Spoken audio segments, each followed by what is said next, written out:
So much time as you went around with the police and then did we test this out? Because I thought we'd be at Quest, I wore the thinner of my 2 pairs of socks, so I'm wearing that now. But now I'm going for tomorrow.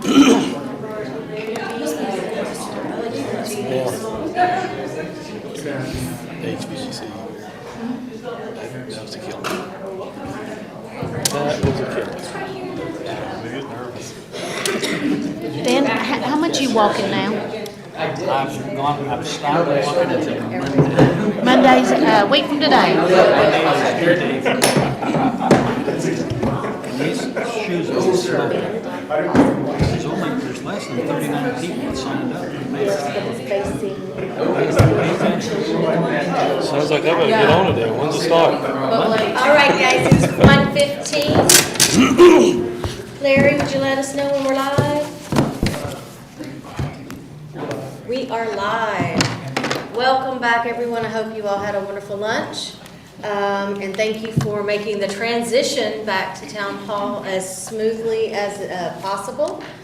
Hopefully the folks watching virtually can hear us now, and hopefully we will be able to continue to move this forward into tomorrow. Commissioner Bear? Yeah, while you just brought it up, I'd like to make a motion that we meet here tomorrow, Friday, March 1st, starting at 8:30 instead of Quest. Do I have a second? Got a second. And all those in favor? Tuesday, March 1st. Tuesday, March 1st. Thank you. He said Friday.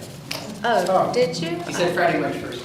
Yes. I heard tomorrow. I heard tomorrow as well, so. Well, March 1st, Tuesday, tomorrow. Okay. All right, so that was the motion and the second and carried, so we will meet back here. Do not go out to Latta Nature Park tomorrow. We'll be right here at Town Hall. All right, sticking with our agenda, the next presentation is from our police department. Hello, Chief, how are you? And if y'all get cold, because we went from the hot box now to the ice box, let us know and we'll shut it down. Yes, And please. I'll just say that I did not do it. It was me, I admit. I didn't We win the tag ball, teamed. but it was not me. And We Dave. tag teamed, just for a moment. Yes, please. Okay, thank you, and thank you for allowing us to present to you. I know we've got a little bit tight on schedule. I'll try to be as brief as I can. We're going to talk about the budget focused on 3 key issues: the continued focus on recruiting, retention, and effective utilization of sworn personnel, adjust ranges to make sure we're competitive with the CPI increases that we've seen, improving promotional staff development, continued utilization of civilian positions. I want to say, too, before I move off this one, is over the past 3 years, this is all we've talked about at the budgets. And every year, y'all have responded and improved things, and you're going to see some of those improvements in here. And I really do appreciate that. We're still talking about this because we're still nationwide having recruiting issues, and the competitive market is changing. It's changing constantly. And you'll see some of that on here. We're going to talk about crisis intervention services. These are value-added services, things that we're not doing now that we want to introduce to you, see what your thoughts on it are, discussions about establishing domestic violence mental health programs, and discussion about policing in schools. This is kind of unique. It's not a budget request. It's not a money request. We're requesting funding through CMS, as we do every year. But it is a big policy discussion about where I think we may need to go. We'll get to that. Again, you've worked hard the past 2 years to help us improve the pay. We lost 12 sworn positions in 2021 and 6 in 2022 so far. So it's a constantly moving target, honestly, and we're not totally in control of that. We've had several officers that came from out of state and moved back to out of state that we couldn't control that, and we've had some issues like that of spouses being transferred Those things we can't control, but we still continue to fight with it, and our recruiting process has done a remarkable job through some targeted advertising and things like that. Until our FY '22 budget, we never have really been competitive with CMPD, which is our target. I mean, let's face it, they're the big kid on the block, and that's where most of the applicants orient to. It's very important that we don't slip back. As we speak, we're becoming less competitive. Recently, Gastonia announced $50K minimum starting pay. Our starting pay is $46,500, give you an idea. North Carolina Highway Patrol is now guaranteeing $70K in 6 years. We found out just this week, it's not in the presentation obviously, that some of the agencies that we compare with is our same size, Cary, I can't remember the other one offhand. They're over $50K now. So, you know, if we match our, you know, the actual CPI we had last month, the cost of living index last month, our starting pay will be $50K. But I know that's a big ask. That's a big ask for you. So just let me show you a little bit about staffing ratios. And the point of these two slides I'm going to show you is about why it's more critical for us to be competitive than it really is for our neighbors. If you look at this chart, this shows over the last 10 years, this shows the officers per 1,000 residents, the ratio of officers per 1,000 residents. So we have today 1.5, no, not today. In 2020, we have 1.5 officers per 1,000 residents. The state average, I'll go ahead and show you this. The state average is 2.3. The average of surrounding agencies is 2.6. Now keep in mind, this was pre-COVID, because we get this is data, I'm not guessing here, this is data that's published by the state, North Carolina personnel. And it comes out, you know, it's about 18-month lag. So it's pre-COVID, but you can assume everybody's having the same COVID effect. All the numbers are down a little bit. But you can see clearly that we're well below surrounding agencies and officers per 1,000, and certainly below the North Carolina average. Now, what the red numbers mean is if we wanted to be average today, we'd have to hire 35 officers just to be average. So the 1.5 and the 2.06 don't look like a big gap, but it's actually a very huge gap. To be average with North Carolina average, we'd have to hire 49 officers. Now, as you know, I don't have any officers in this budget except for a captain's position. And the reason I don't is because I've got 9 vacancies, and we're struggling to fill those. And, you know, if we didn't have the recruiting issues we have, I'd definitely be asking for sworn officers. So I just wanted you to see the comparison numbers so you can see why we have to be competitive. I think I got this on the next slide. If we lose ground, it affects our level of service quicker than it does anybody else. We're already short, even when we're full. We're shorter than everybody else.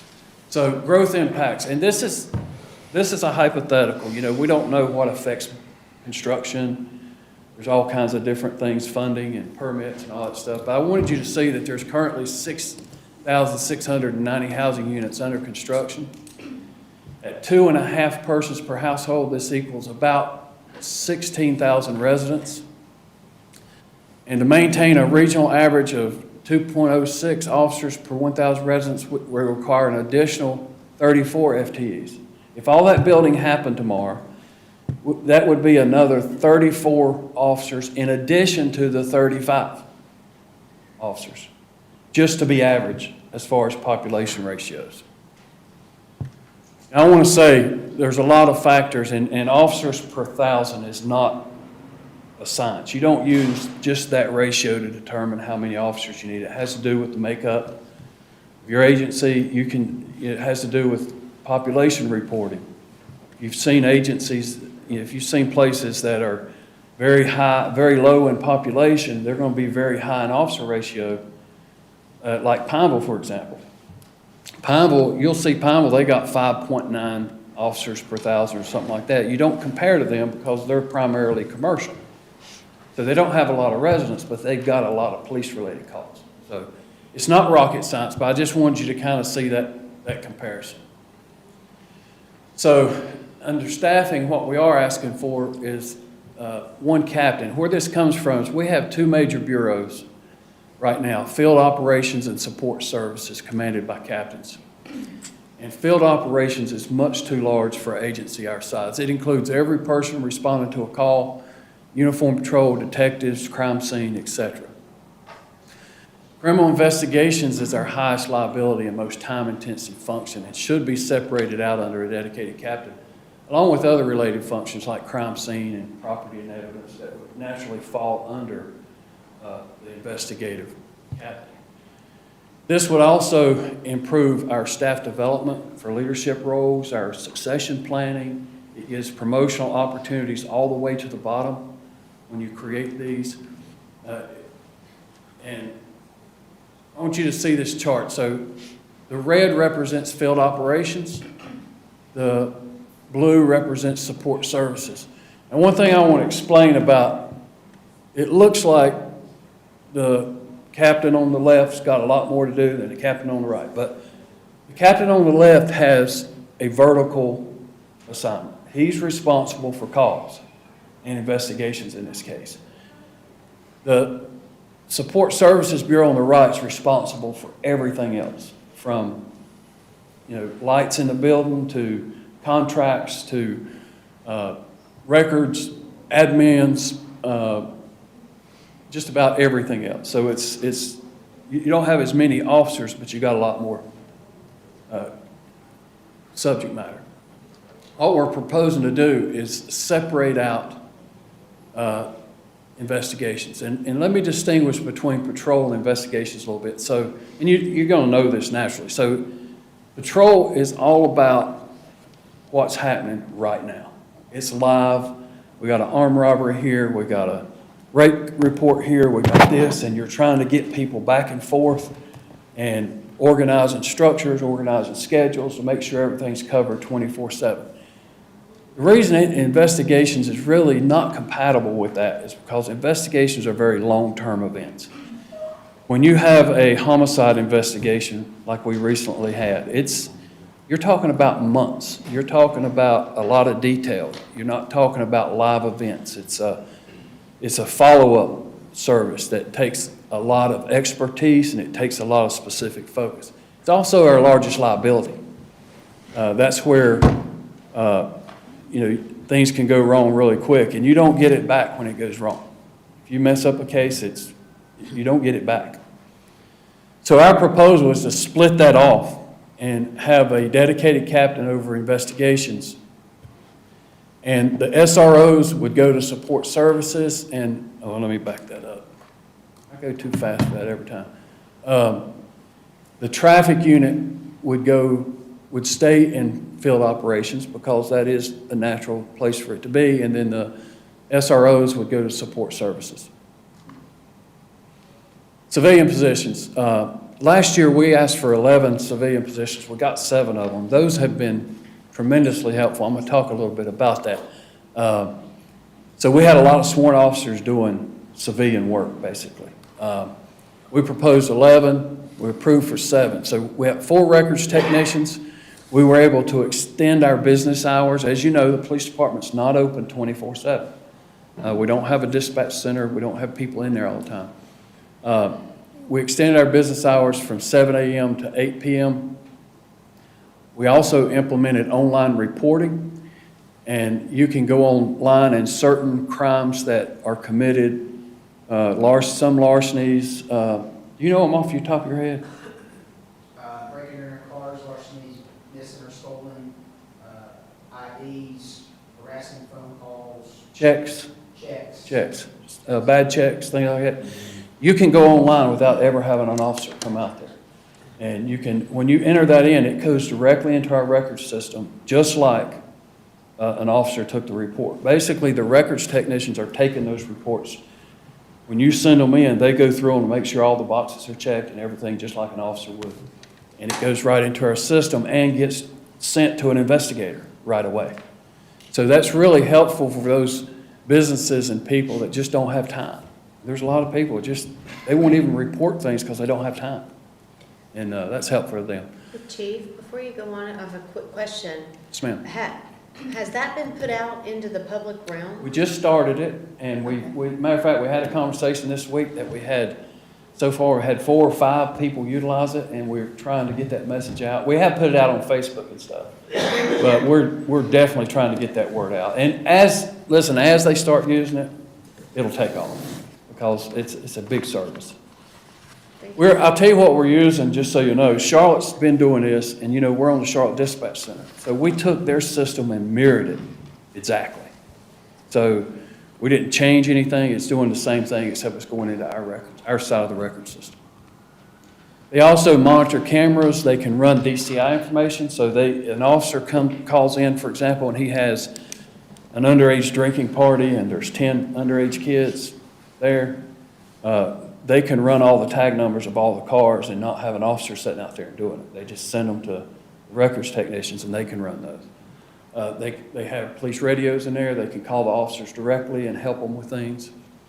And officers can contact them directly for assistance. Crime scene technicians. We requested 2, and 2 were approved. It takes time to ramp up. These are entry-level crime scene people. But they've all, at the time of this writing, which was, through December, they had been to 38 crime scenes. They relieve officers in the field and have to spend extraordinary amount of time on scenes. They're under intensive supervision, but their impact over time will improve more valuable. And I will tell you, the officers are happier about this than probably any civilian position we've ever hired, because instead of spending 8 hours on a crime scene, they're back on the road. And we had a recent homicide that was pretty bad. It was a learning experience for these crime scene technicians, but they've done very, very well, and they're really coming along very well. Animal control is proving to be a little more difficult. We have one additional approved that y'all approved last year, and we've had a couple times where we had somebody selected and hired, and they backed out. So we still haven't filled that position yet. Is it money, Chief, or is it? I think it is mainly money. I mean, I don't know what else it would be. We've got a good system. We work under the Charlotte-Mecklenburg umbrella, so we think the last one we hired was from CMPD, and we think they offered her more money to stay. But we're going to relook at that, but it's tough. I will tell you, we get a lot of applicants for this, but you have and I don't want to say this the wrong way, but you've got a lot of animal activist type people that believe you never put anything down for any reason. And that's just not the world we live in. We can't control what people surrender to us, whether they're vicious dogs or whether they're severely injured dogs. Now, we don't obviously put them down ourselves, but we take them to Charlotte and have them evaluated. And there's a lot of people that have no interest in that once they figure out it's really about public safety more than it is about animal care and control. It's about public safety for us. So, Chief. I'm sorry. Sorry, Chief, is there a way to work with CMPD if they have an additional officer at the station up here for that? Yeah, it's $160 a call. And we have used, and it's $160 still. And we do use them. We're not 24/7. So there's times when we have to call CMPD up. But with the volume of calls we have during the day, I think 160 would be tough. How many calls a day are we getting for animal control? I have to look it up. And I will. I'll send it out to all of them. We get a lot of animal control calls. So in 2022, we still have positions staffed by sworn personnel. Fleet management, all of our fleet management equipment, procurement, and distribution is done by sworn personnel. This includes hands-on installation of equipment in cars, managing uniform requests, monitoring fleet maintenance. Now, we're getting some of this moved over to admin personnel, but we still got things like putting equipment in cars and installing equipment that is still done by swarm. We have looked at, and in the past, we've used different vendors to come in and do that, which is very expensive. How much does it cost for us to install in one car? You remember? Installation? Equipment. $2,200. So, and if we call them back to fix things, to rewire things and things like that, it gets very expensive. So it's much cheaper for us to use somebody in-house, even if they're sworn to do that. Technical surveillance, installation of maintenance of cameras done by sworn personnel. This includes building out equipment, using the bucket truck, cleaning and repairing cameras, supporting equipment, just going up and cleaning lenses and things like that. For the past 2 years, this is the mental health response stuff. So I got to tell you, Commissioner Munger brought this to my attention. Had a real strong interest in it. And when I first started looking at it, I was thinking, you know, we're just not really in the social work business, you know, we're really not. And as we researched this more and more and found agencies that are doing this, it's really quite a game changer. And I don't know whether this year's the right year, I don't, but I do. It's important enough that I share with you what we could be doing. One of the most time-consuming functions we have is response to domestic violence and mental health. We spend hours in the hospital, and we have 2 hospitals, as you know. We spend hours in the hospital and at the magistrate's office waiting for mental health patients to be seen by a doctor, waiting for magistrates to issue domestic violence protection orders. In some cases, we actually go to Charlotte with them because they're intimidated by the process, and it takes a long time. We've had cases where officers sit in hospitals while doctors finish a round of golf. And there's no on-call person sitting there waiting for mental health. He gets assigned to a particular doctor, and we don't know when he's coming in. And we have to sit with him the whole time. More importantly, police officers are generally not trained to deal with those types of victims. We're not trained on, you know, we understand how to deal with, for example, some emotionally troubled kids. We have specific training in autism and how we approach autistic child and different things, but not to the scope that you would expect in a pure mental health environment. We could do a much better job at serving victims by employing staff that have adequate training and experience in doing this. We spent the better part of a year examining other programs. Chapel Hill is probably the one we spent the most time on. They've had a program in place since the 70s, and I think they've got, you know, half a dozen of people, and they're adding more to continue this. So we believe we can do much better than we currently do. If you look at just freeing up the officer side of it, you know, that's been my goal for the last 2 years, and asking you for civilian employees is to help free them up, and it's done that. But if you also think about it, we got licensed certified technicians that will respond with officers, so they're first responders as well, to certain calls and provide victims advocate services, including referrals and assistance. They'll also review calls that they were not called out to. And they'll go back and say, I need to follow up on this person, I need to follow up on that person. Yeah, Chief. You have 2 incidences up there. You have the emotionally disturbed person, EDP, and you have domestic violence. As we know, I shouldn't say we anymore, officers responding to a domestic violence situation is much different than responding to an EDP, because the propensity of encountering an incident with domestic violence is much higher, and police officers are trained to handle that situation. Now, to send a civilian out on a domestic violence call, does that endanger that person also, or would that endanger the person, or does the optics of a police officer responding to a domestic violence and then, or a civilian, will that decrease the incident? That's a great question. Let me distinguish one thing, because you're getting to a great point. when a domestic violent event is occurring, that's a police department function. That's where we go in, we protect lives and property, we get them separated. Where we're talking about this, what we do right now is when that's over, we're dealing with the suspect, we're going to the next call. We've got the victim of a domestic violence with a relative, and we're moving on. What we're talking about here is a person would stay with that victim and help them get to the magistrate's office, help them get a domestic violence protection order, find them a battered women's shelter or battered men's shelter, depending on circumstances, you'd be surprised.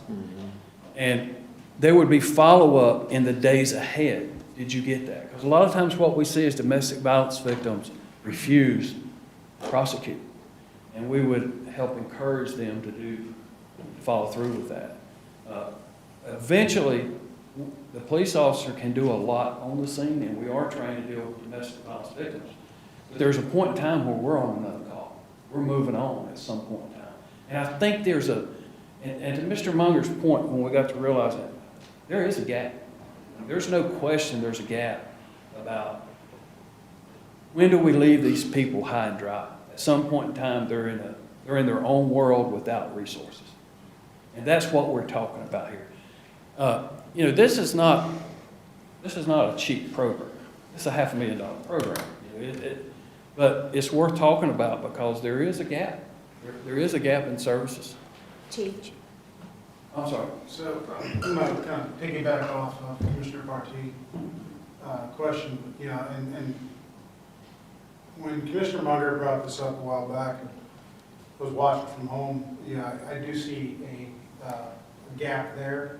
My question is, in your research, these individuals with this specific training, has any other community or municipality required them to have some type of basic law enforcement training to recognize when situations could be further out of control, or they would need a fully trained officer there, even after the situation may have? Yes, we would do in-house training with them about that. We're talking about hiring people that's probably purely social work licensed people, maybe even entry level. And we would train that. Now, keep in mind, we would not allow them to walk into a domestic violence situation at all. Even if they responded, we would have them stay outside, that kind of thing. This is about follow-on services. And we gotta really distinguish between, Emily brought up a great point too, we gotta distinguish between advocacy and referrals and clinical patient relationships. We're not talking about creating clinical relationships here. We're talking about making sure they get to the resources they need. And so much of it's about misinformation, or lack of information. We've got flyers we hand out, we've got things, but it's different when you've got a clinician that can sit there and describe to them what they're getting ready to experience when they go to this place. So this is very much follow-on. They're not going to be there when the event's taking place. But, we have other situations where they would be on the scene. For example, we go into places sometimes with a family, I'm going to call it a squabble, not a violent situation, where the kids are rebelling or something. There's no furniture in the house at all. None. And that's a case where there's something else going on in that family. And where can our referral services come in and help them? And, our officers do a great job of going and buying mattresses that night for somebody and do that kind of thing. But what is the underlying? This is all about underlying cause. And we do not touch that in law enforcement like we should. We just don't. And so I want to distinguish between, we're not going to have somebody in an active, dangerous situation, but they're going to be rolling in behind that very, very quickly. Does that answer your question? Partially. It's after the situation is more what I'm talking about, because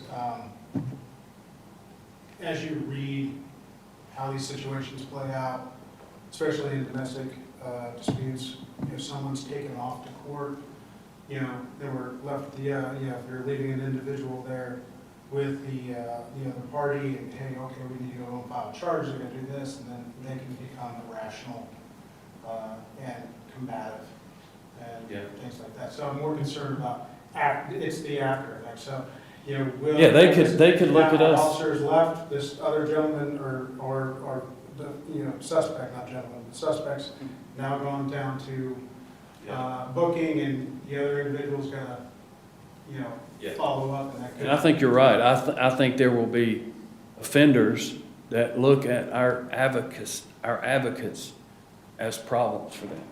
There could be some, I mean, it's not without risk. I mean, I can tell you, dealing with any kind of situation like that's not without risk. But I will say they are trained to deal with that. You know, you've got social workers that go in and take people's children from them all the time. I mean, and they just walk in there, and children's endangered, and they file the right paperwork, and they go in there and take them. And, you know, sometimes they call, sometimes they don't.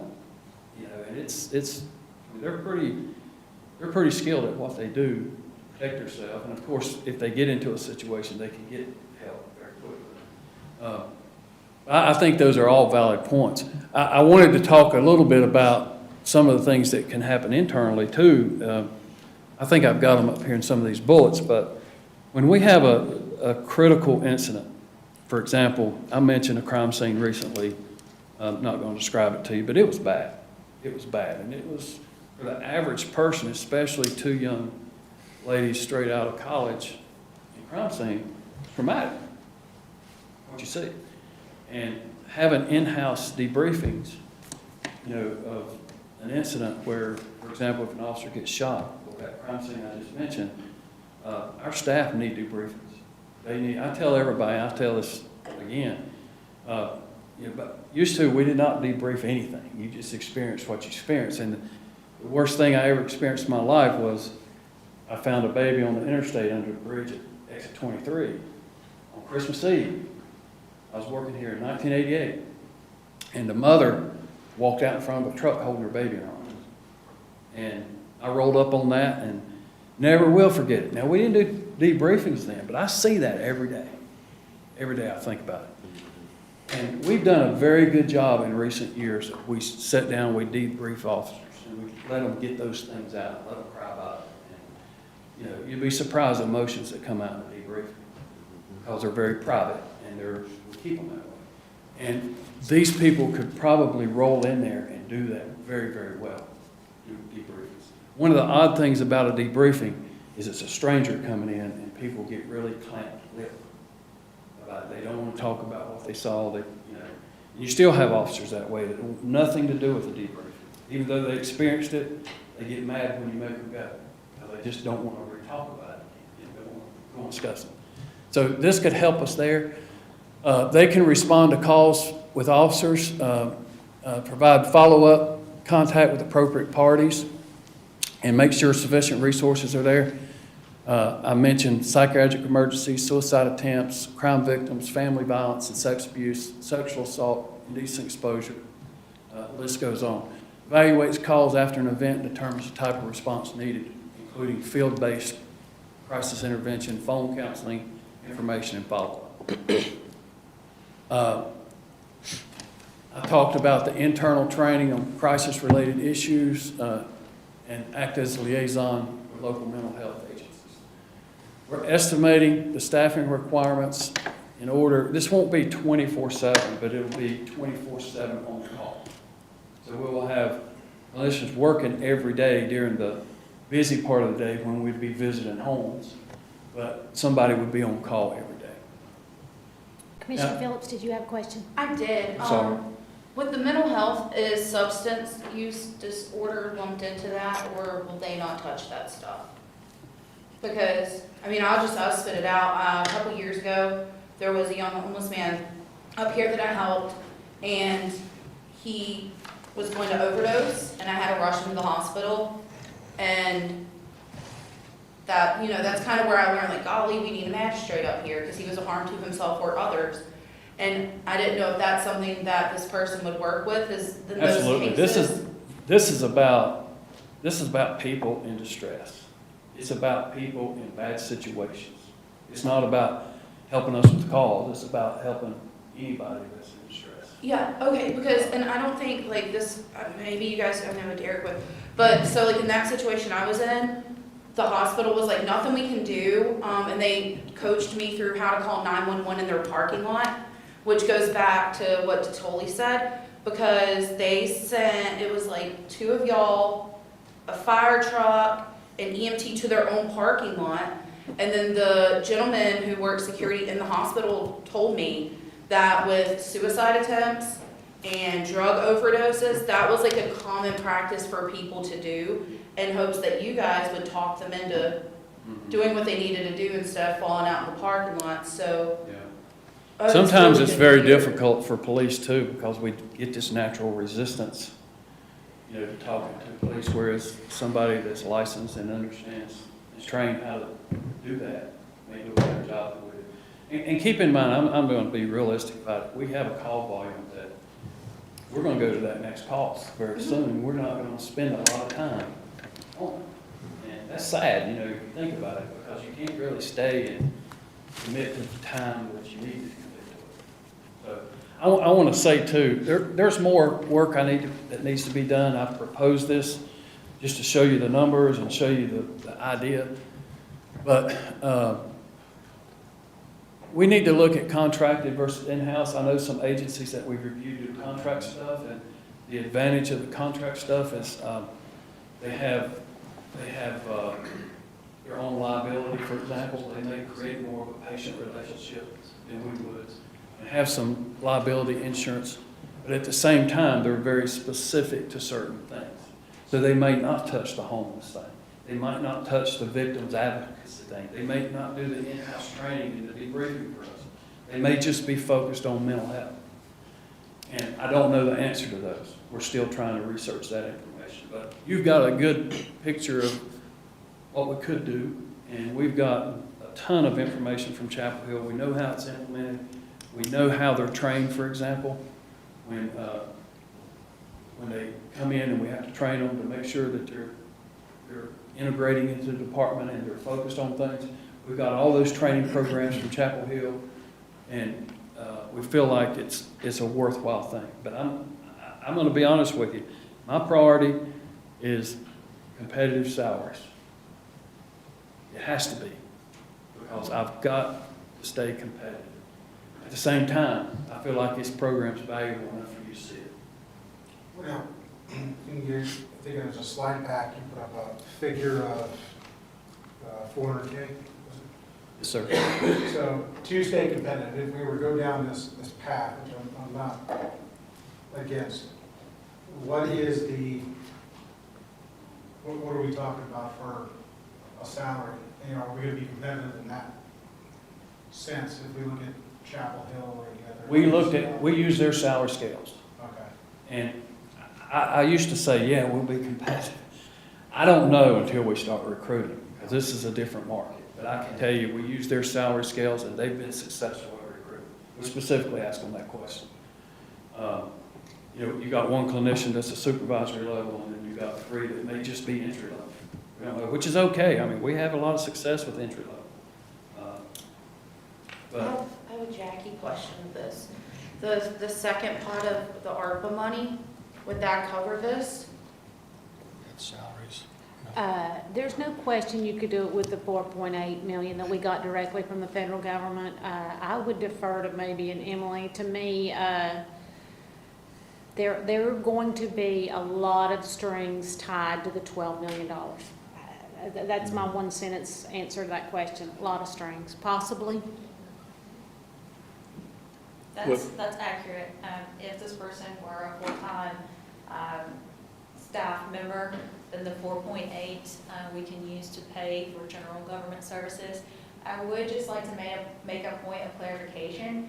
We do not have state law authority to be able to provide mental health care services. So really what we're talking about here is more of someone who is specifically trained to go in and de-escalate situations, know how to talk to someone who is perhaps suicidal or who has experienced a traumatic activity and de-escalate the situation. This would not be to provide ongoing mental health services, which is why Chief has in his slides that it's really to refer them to those types of services.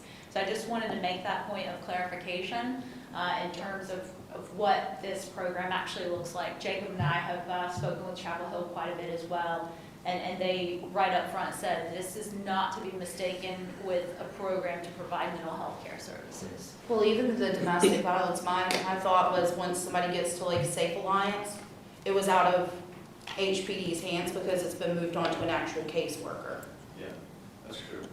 And one thing I'll say on this is Cornelius and Davidson has approached us also to sort of have some of the issues, and we have chatted with them. I know the chiefs have met, the managers have met. The biggest issue is the call volume. They don't have hospitals. And we have 2 hospitals, so we have been talking to them. We have even been looking at, as Chief said, contracting. Davidson may be looking at, contracting out. So we're having some of those discussions. Don't know where they will go, but I would say the biggest issue is if we go down this path with 4 people, we'd probably use those 4 people, and they'd probably get left out in the cold because of the volume we have. Well, to that point, Anthony, during those conversations, did you guys talk about combining efforts to where you have people that would handle the 3 communities and shared within those 3 departments? We talked about that. We're trying to figure out, and Chief can jump in too, because I know he's had more discussion at the chief level and the managers had discussion. Yes, but that's what we got to figure out. How, who do they work for? Is it a contract? How much is our call volume versus the call volume they have? And I don't have that in front of me, what those numbers are. But we talked about it possibly could work. Their biggest issue is going to be if we go down that path, we're probably going to use them a ton more than them, so I don't know if they're going to. Well, probably too, is, and I talked this about both the chiefs, and they agree with me, is our costs are probably going to be the same. Even if we combine it, if we go from 4 to 6, let's say, and we have 6 people, we're still going to pay 60%, 70% of that because they're going to either base it on population or they're going to base it on the number of calls each year. But based on the number of calls, we've got only 2 hospitals, so we're going to have high volume. The other thing we talked about that both of them are concerned about is these people are integrated into our response. So if we do have a domestic violence call and they're in Cornelius today, we have that gap. I'm not suggesting that gap's bad. I mean, anything's better than what we're doing. But we've had trouble working those issues out. I think over time, the potential exists for there to be a regional thing, but we're not there yet. We're not there working out the logistics. And nobody's in disagreement about the discussions we've had. We're just trying to figure out how to make, what's the best way to do it. Right now, Davidson's looking at the same contract CMPD uses. And based on those numbers, the cost is the same. One clinician under that contract is $105,000. So we did 4. Maybe my number's wrong. Maybe we don't need 4. But let's just say, all right, that's $420,000. And does that include all the things we want them to do, or all the things we may want them to do later? We have a habit in local government, especially here, I can tell you, is people do a whole lot more than their job description says. We've got people, generalists, that do anything that they're asked to do. And I don't know that the contractual relationships gives us that flexibility, even though it costs that money. And we got to look into that. I'm sorry. No, you're fine. So they're not going to be sworn officers. I know this is a controversial topic, but could they reference people to being part of like the harm reduction groups if needed? I know y'all can't, but if you know someone's in active drug usage, could they refer them to harm reduction? My tendency would not, I wouldn't want to tell a counselor that's a trained counselor to limit anything that they refer people to that helps somebody. I think that's where we get in trouble, is as law enforcement, we get opinions about things, and we get, cops, and we get thinking one way about things. And I think having somebody else that don't think that way is a good thing, right? Not that I'm against the harm reduction. I know, I'm but not. I know it's controversial with people, but Well, Getting- you know, because I know- the needles program, you know, I've always never understood the needles program. I understand the disease and all that stuff. But, you know, as a cop, I'm like, why would you enable people to use drugs? But I would not have any problem with our clinicians, if you want to call them that, of making referrals like that if it helps. You know, we're trying to help people out of a bad situation. And we're not equipped to do that, at least not in a sustained way. So, I'll be honest with you, as I said, I had my skeptical opinions about all this when I started, but Mr. Munger said he was going to beat me up if I didn't. But after looking at it, you know, it's pretty impressive. It's like, you know, it's doing things that we're not doing. Pretty impressive stuff. So we'll continue our research. We'll look at the contractual things. Just a quick comment. I want to kind of justify some of the numbers. He had mentioned 4 people, so if you take a typical week, there's 168 hours in any given week. If we're looking to try and provide some sort of 24/7 type coverage, 4 people gets you 160 hours. You're 8 hours short. 5 will give you the full coverage. 6 if you're going to actually allow someone to take vacation on a regular basis. So I'm good with the 4. It's a great starting point. Just want to touch real quick on this contract versus in-house. My quick pro-con, integration cohesion.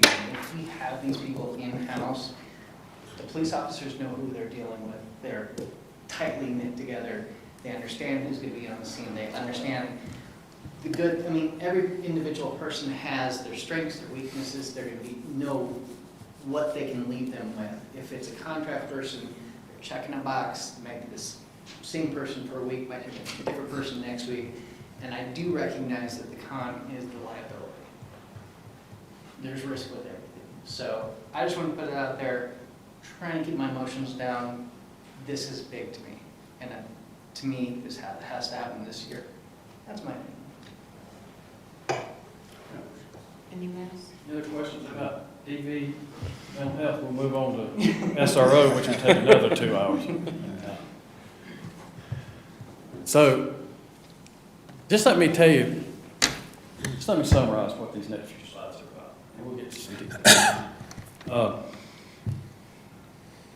I've been a police chief 30 years in law enforcement in Mecklenburg County, 35. In the last 10 or 15 years, we've always struggled to get more SROs for our high schools, which have a higher incidence of crime. We don't control the discipline. Our teachers get frustrated. They do an awesome job. Our administrators do an awesome job. But they're not in total control about what the disciplinary policy is. And you'll see that. Some principals at one time had a block on their reviews that said, how many security incidents did you have? How many times? Basically, the way I read it, and I'm probably blowing this up, how many times do you have to call the police? And I don't know whether that's still on there, but the principal showed it to me, and they got graded on how many incidents they had. And I think a lot of that's changed, and certainly we're more security aware. But it's been a struggle to get change to happen as far as that goes. And what I'm basically asking for is another SRO for each of our high schools. So we'll have 2 at each of our high schools, at North Meck and Hopewell. And I'm going to show you some reasons why I'm asking for that, some statistics. And I'm asking for a supervisor to supervise all of the SROs. Because right now, you know, CALEA, our accreditation standards require us to have a supervisor. We have over 6 people in a unit.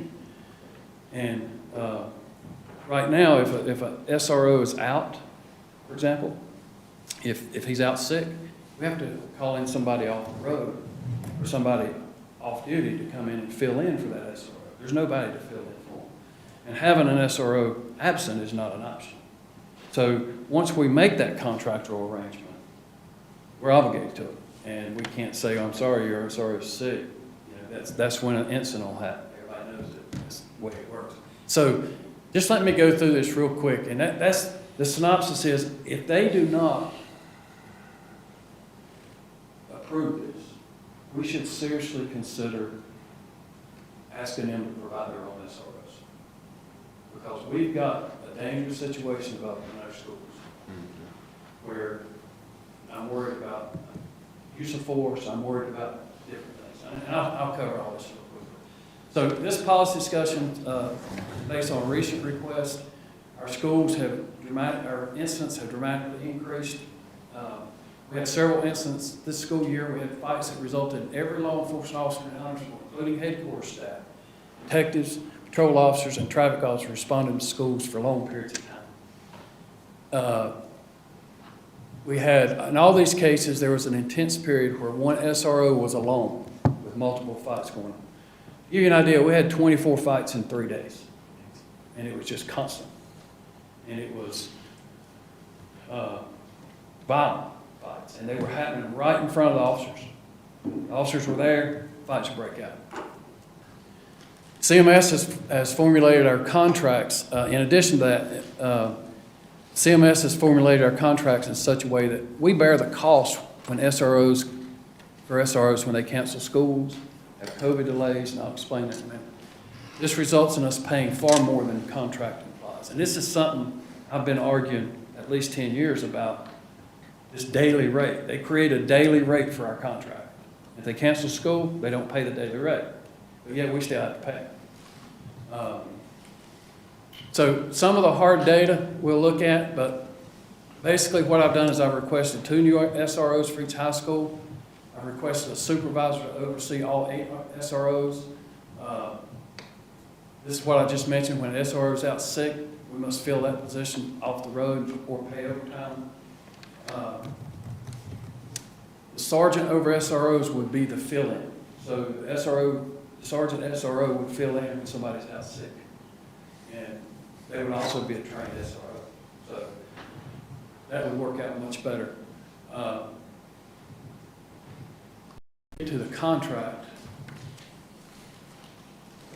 I'll show you some statistics here. I've talked about all this already. The risk involved in the current situation is predictable and not good. I fear the use of force incident because an officer gets overwhelmed and he's understaffed.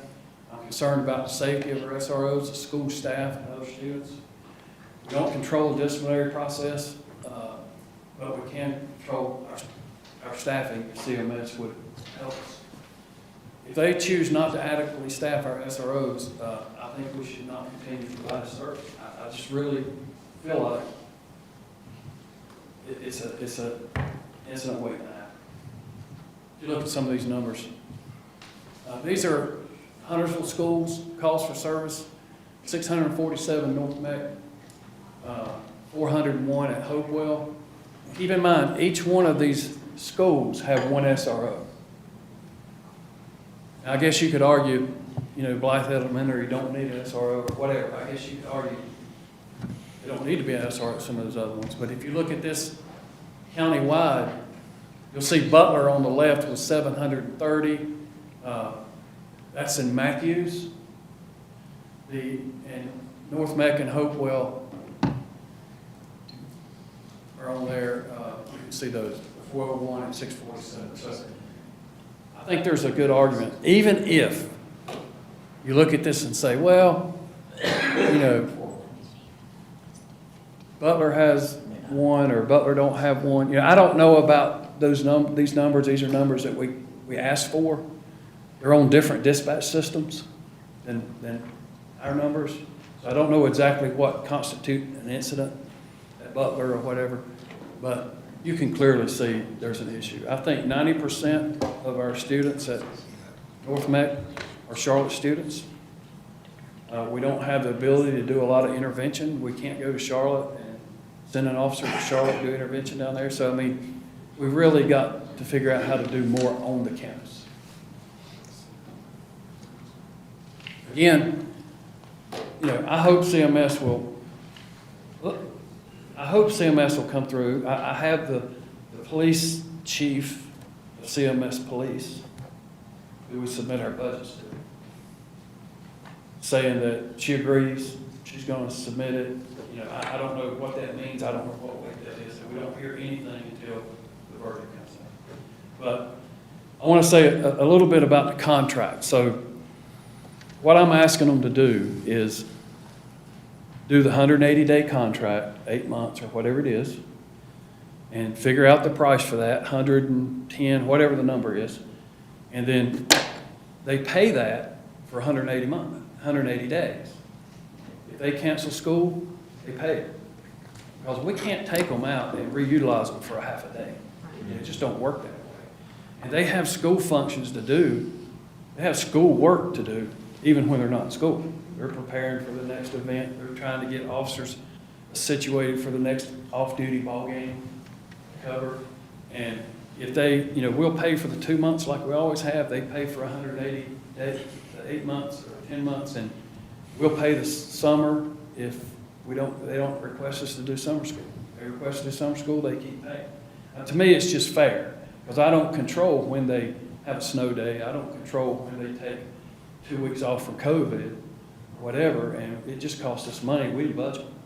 Now, it's not to say we can't cover it. I'm just saying it's just not fair, because we don't control it. So I'm asking them to do that in addition to adding people. I just wanted you to know that.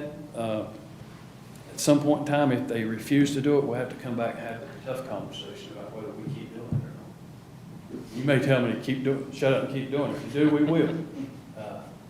But I just don't think we're doing it justice. I just think we're taking, there's too many incidents for one SRO. Let me say this too. They have security personnel in the schools. They're civilian, they're not officers. I think they call them associates that are around the school. And I don't want you to seem like we're just left abandoned. We're not. But CMS also has a police department. They're not on staff at the school. They have their own police department. They're not on staff at the school. And when we have an incident, we can call and get some people. But I think we can do a lot better with 2 SROs on a big campus like that, of monitoring things and investigating things. When we find out, get information the student's got a gun, we're all over it.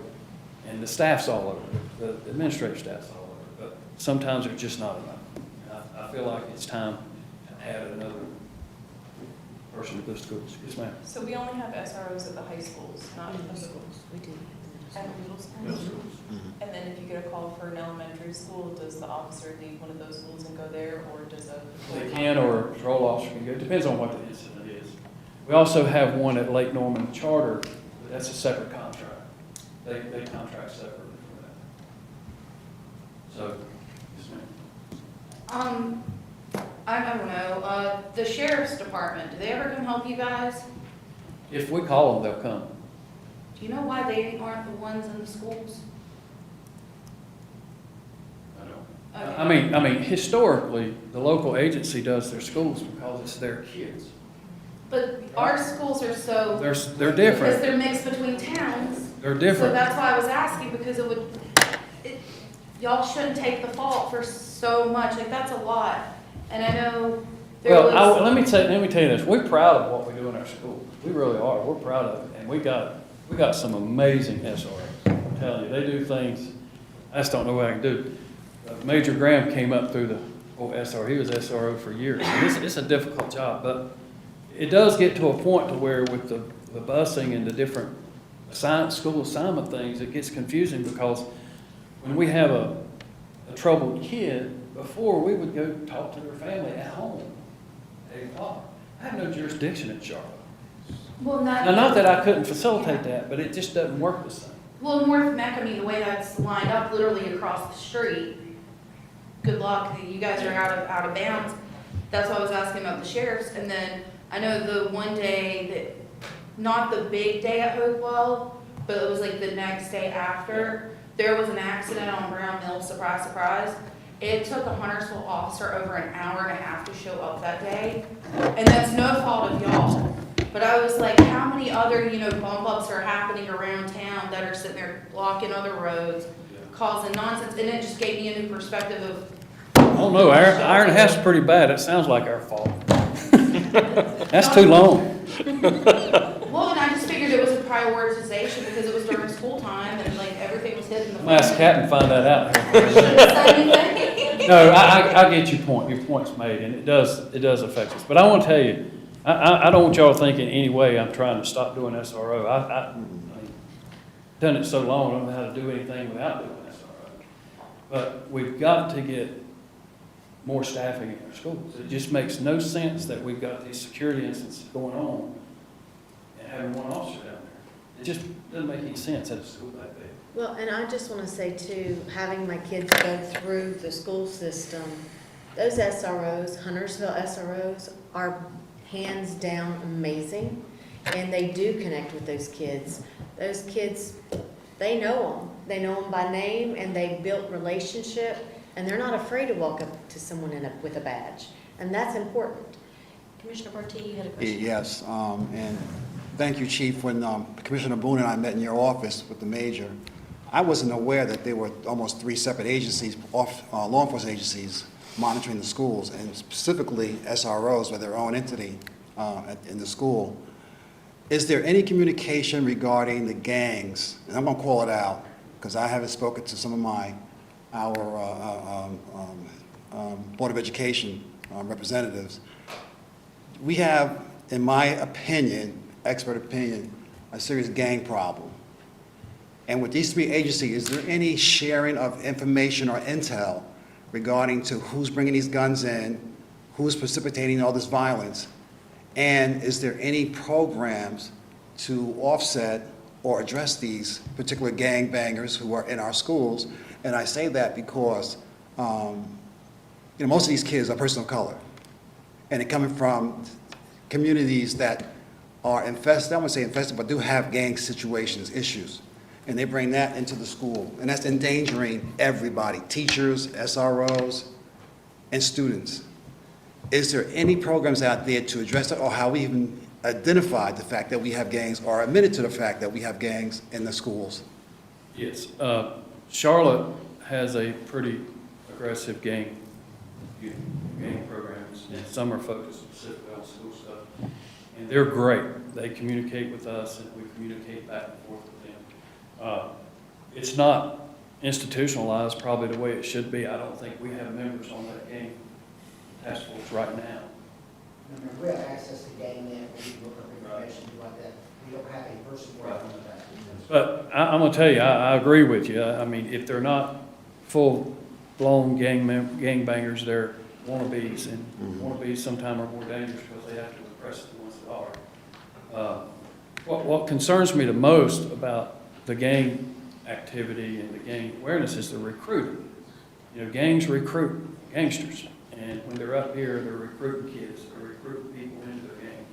And it's really got to be a big concern for us. I'm not going to go as far to say gangs dominate our schools or anything like that. I don't think they do. But I will say that of the 24 fights that we had in 3 days, I would guess that 90% of them were gang-related retaliations and things like that. And this particular group that was constantly going at each other were all female, and they have gang affiliations too. So I don't know. I can tell you our SROs really monitor the colors and what people's wearing. They communicate with people about that. I don't know whether we're doing enough, Sparty. I don't. But I think that's a great question. But I agree, we do need more SROs in the school. Yes, sir. Yes, sir, Chief, thank you for your presentation. I've sat here and I've been taking notes for the last 2 times we've met. I think the problem lies with CMS Police Chief. You can come with anything you want, extra SROs, but if that one person says, no, I think you only need 1 or 1.5, we're dead in the water. What I'm afraid of is this person is not letting the Board of Education know what Huntersville is saying. Well, you've got to be sure that that message is gotten to the Board of Education. Now, the other thing is, and I haven't shared this with any of my board members, is that each of us have probably been asked, what are you going to do about the guns in school? And the answer is, I'm a commissioner. We don't have any control over the schools. But I think this is a chance for us to be proactive. And for when a school goes on lockdown, and for a gun, CMS Police only has 1 black powder dog in entire Mecklenburg County. So if that dog is in Met Hill, they gotta bring that dog up here, school's still on lockdown, and his moms and dads are going crazy, how many guns are out there, is my kid safe? I'm gonna suggest that Huntersville, and people know that they love our canines, that we go ahead and purchase a black powder canine dog. And we would pay for that out of forfeiture funds. Now, you've come up here and said that we don't have enough manpower for that. I understand that. But what if we had a dual canine officer, a tracker and a black powder dog?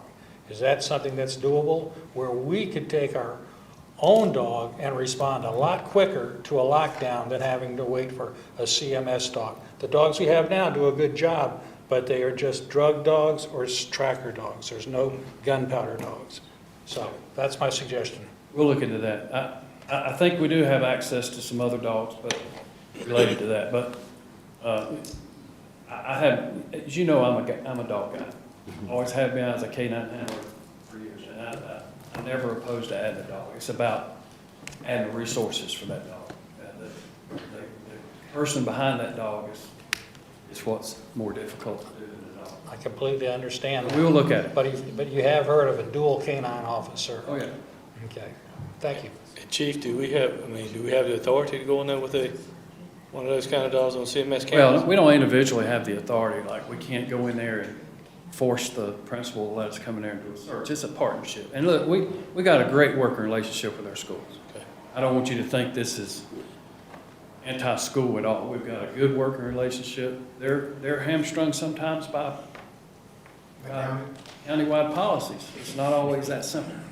But Well, I will just say I have had some conversations with our state board representative around this particular topic. So I know that she is aware, and also know that she has reached out to CMS's chief and just saying, hey, get together with HPD and get together with Chief Hoyle and let's figure this out. So I do believe that there is an acknowledgement and interest. yeah, and let me say too about that, you mentioned about making sure it gets there. She has told me that she presented it exactly as I presented it to her. So I feel sure it went through. I have no question about that. We got a good relationship with CMS Police too. It's just, we just got to change the thinking, paradigm shift, if you would, about resources in schools. If you look at our ratio of 1.5 officers per thousand, do the math on school population. It's lower than our normal population. So, not that we would expect schools to be worse, but when you get issues going on, 24 fights in 3 days, it's time to think about it. Well, when you have 1,800 students or up to 3,000 students in one confined space too. The numbers are there to support 2 officers. I think it's more of a funding priority issue with CMS. I don't think they doubt what I'm saying. I think it's just a matter of getting funding. So thank you for that. I've got 5 minutes to summarize here. I told I was going to get a notebook, Mr. Munger. Get back to my recommendations. I'm asking us to increase our cost of living to match recent COLAs, and that's a big ask because if you look at the last month or the last quarter, it was like 7% in December, and it's a big number. I wish I was talking with you about step plans more. I did step plan last year, and I could get into a whole discussion about when we hire people entry level and we don't get them up to a competitive salary fast enough to where once we train them, they're snatched away by other agencies. That's an issue. I think our starting pay, just from a visual standpoint, needs to say we're serious about this because we are short. So we're 46.5. If we do I don't know what COLA it would take to, when you do a COLA, it moves the ranges. So it could move the ranges up close to 50. I think, last year I said we were to be around 52. I knew I wasn't going to get that, but my argument was we got to stay ahead of the curve. Let me say too that, the reason I think it should be done in a COLA and moving all the ranges and all the employees, because we don't want to create compression. If you just go through and move the entry-level range up to 50, you're going to have somebody making more than their supervisor before long. And compression is probably the worst morale killer that you can have. And we see that all the time. And y'all are aware of that. We had a big discussion last year about compression. And I can come back and show you how much it costs to train somebody and how quickly we lose all that money when they're snatched away. But I just ask you to really focus, of all the things I've talked about, the most important thing is to keep us competitive. It's just critical. The other things is, again, that's my first priority. Adding the captain's position I think is very important to us. It also creates internal opportunities for promotion, and a fleet services coordinator, which is also civilian. Technical services, this other civilian position has to do with the camera system and different platforms like that. Support the requirement CMS provide adequate staffing at schools, and consider the full-time clinicians program. Mr. Munger, just because I put that at the last bullet, don't mean I don't. That's my last priority. I really am trying to, I will admit that I'm really trying to focus on that salary question. That's really what's important as far as our recruiting goes. And I'd just like to iterate to that point. teacher's pet. That number's going to be 7 to 10%. And everyone in this room needs to hear that. What? Teacher's pet. The amount of salary increase is going to be 7 to 10% to remain competitive. And you're gonna hear that across the region. That's what I'm hearing from all of the mayors in regards to that conversation. Are we going to start that conversation now, or? No, that's for budget. Okay. Any questions about anything? I can Yes, ma'am. say, as a person that is a victim of said compression scales, it is the #1 morale killer, absolutely. When I left my old job, I was making less than a first-year teacher because of cost of living increase only affecting entry level. My wife, I'm going to tell her she'd kill me. Hope she ain't watching this. She's worked for the state for 18 years, and she's making $38,000 a year. And she went 7 years out of pay raise. She's a teacher, so yeah. She's not a teacher, but she's in that education. She's at community college. And it's just, what's so tough is when you go out and look at some of these officers that's been with us 15 years, I'm going to tell you, these people do things that you'd be amazed at. They're smart, they're brave, they really get it. And those are the ones that often get lost when you do these lower end pay raises. You want to recruit so you get that number up, but you lose those 15 years, 20 years. And after a while, it just weighs on. It just weighs on. And the problem is that's where the cost drives up. It's expensive. 7 to 10%, I would be tickled to see anywhere in that range. But I'm telling you, it's going to cost some money. It's going to cost a lot of money. That's what we have Jackie for. Commissioner Boone? Are you going to let Commissioner Munger drive the police car with the lights and sirens back to the PD on the way back? Listen, I tell you, we're recruiting all the time. I will take any of you right now. I've been trying to get Mr. Partee to come out of retirement. No. You can't afford them. But thank y'all. And I want to tell you personally, I think this is probably my 28th budget presentation or 29th. And I really appreciate the opportunity to come in here and speak freely. We get to come in here and tell you exactly what we think. We don't worry about, whether it's the right thing or that. We just be respectful about it. And we really do appreciate that. And the officers appreciate you hearing us. They really do. This is the first time you ever been on time, Chief. Hey, I made it. Well done. I got 2 minutes to spare. I got one other thing I need to say. Thank y'all very much. Thank you. Thank you. Ms. Sloat? I'm just hoping that my teeth don't start chattering as I'm presenting out here. My fingers are not blue yet, so that's a good sign. So for the new board members, I thought it would be an excellent opportunity to explain an overview of some of what the legal department does on a day-to-day basis.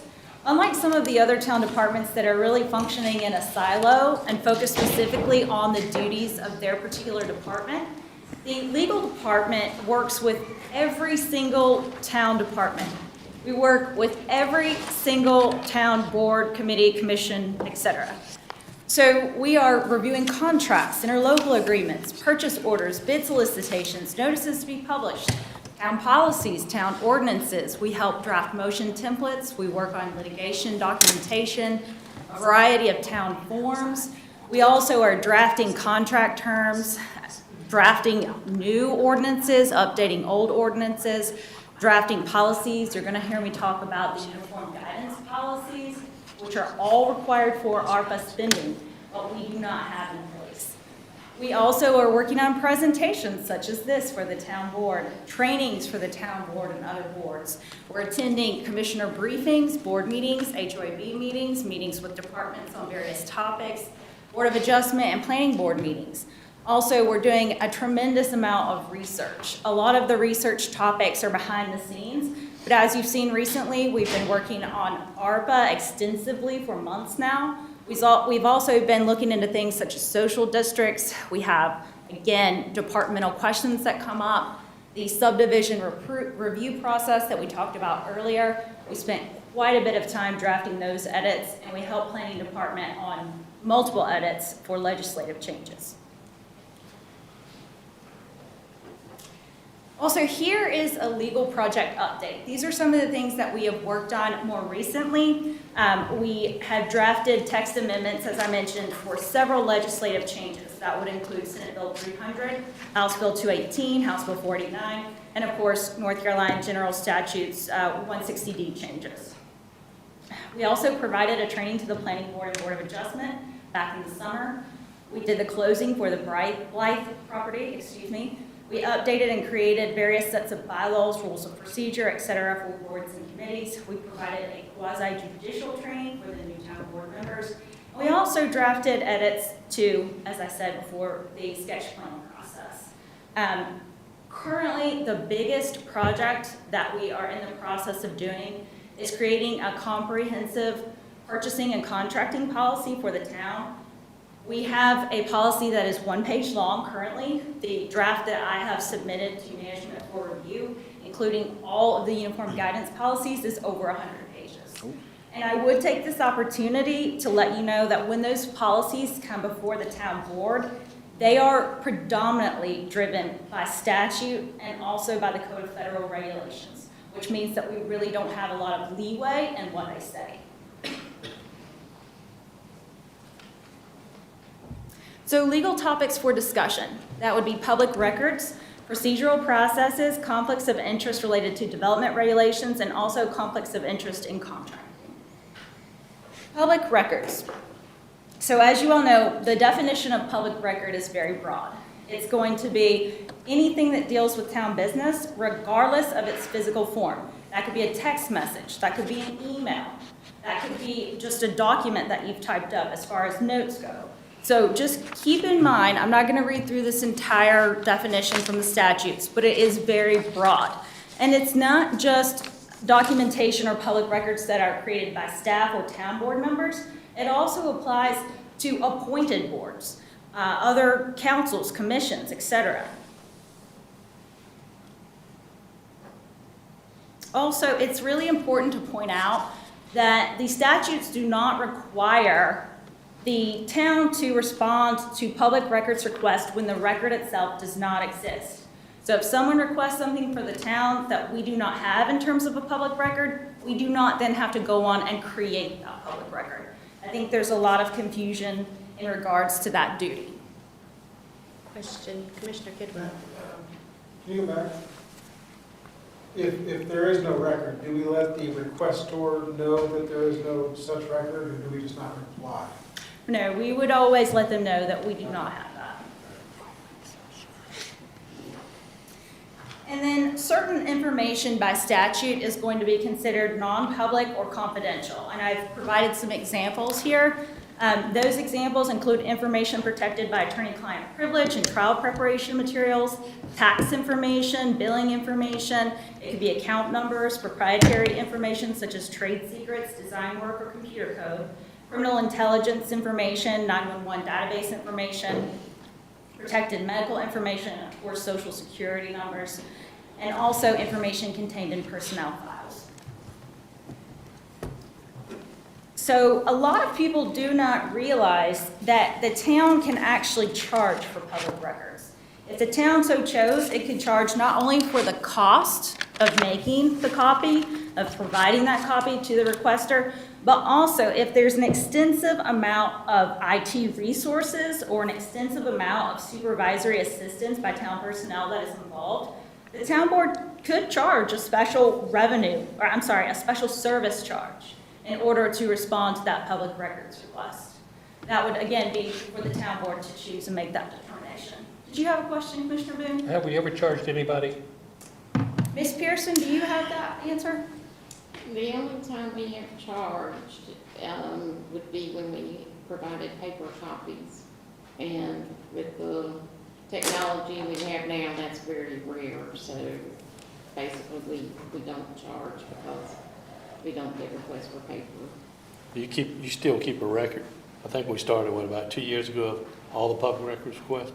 Yes, I have public records request management system that keeps track of the request, and it allows staff to upload their documents that they have into the system, and then they're released to the requester. And you track the time that we spend on each individual request? We try to track the time. That's kind of hard because as you're working on the request and reading through emails or something, you get interruptions, and so it's hard, but we do try to keep track of time.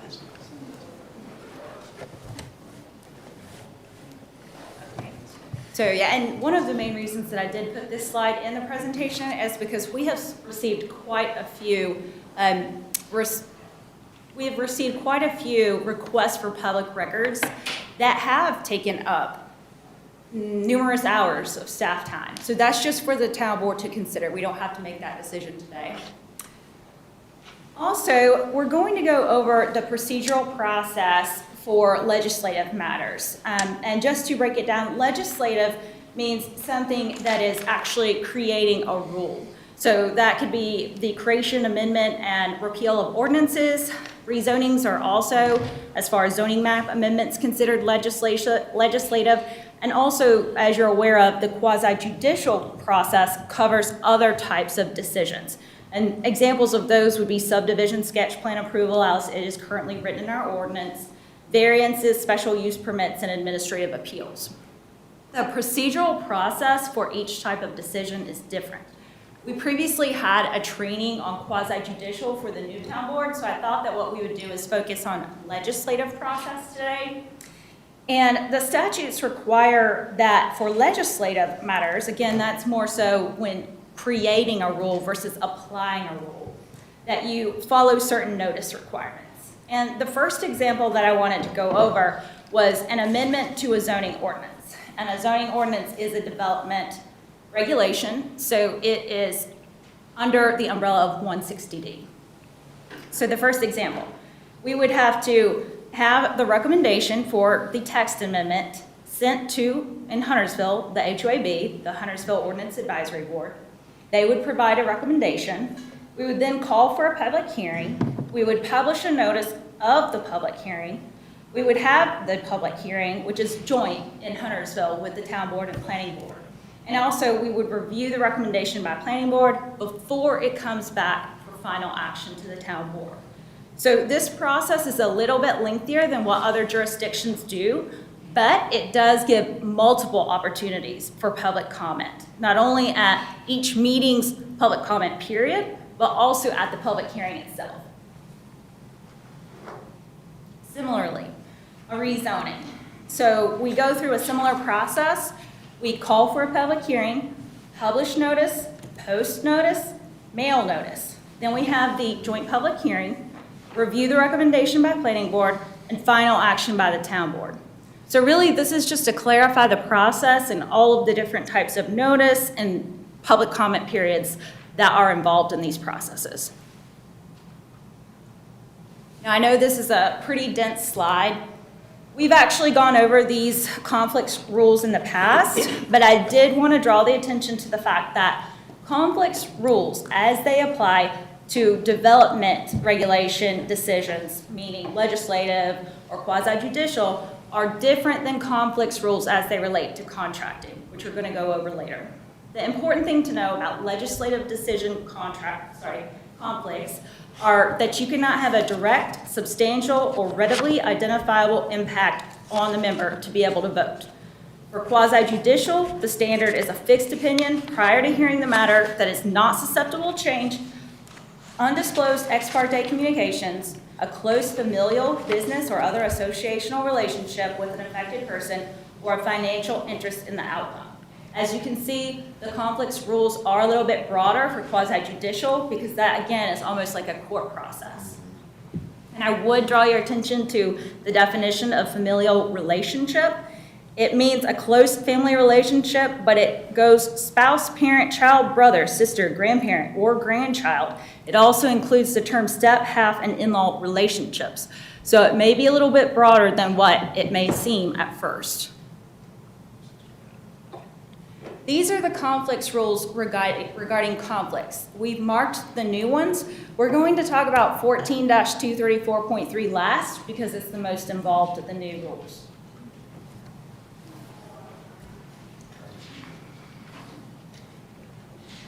So gifts and favors.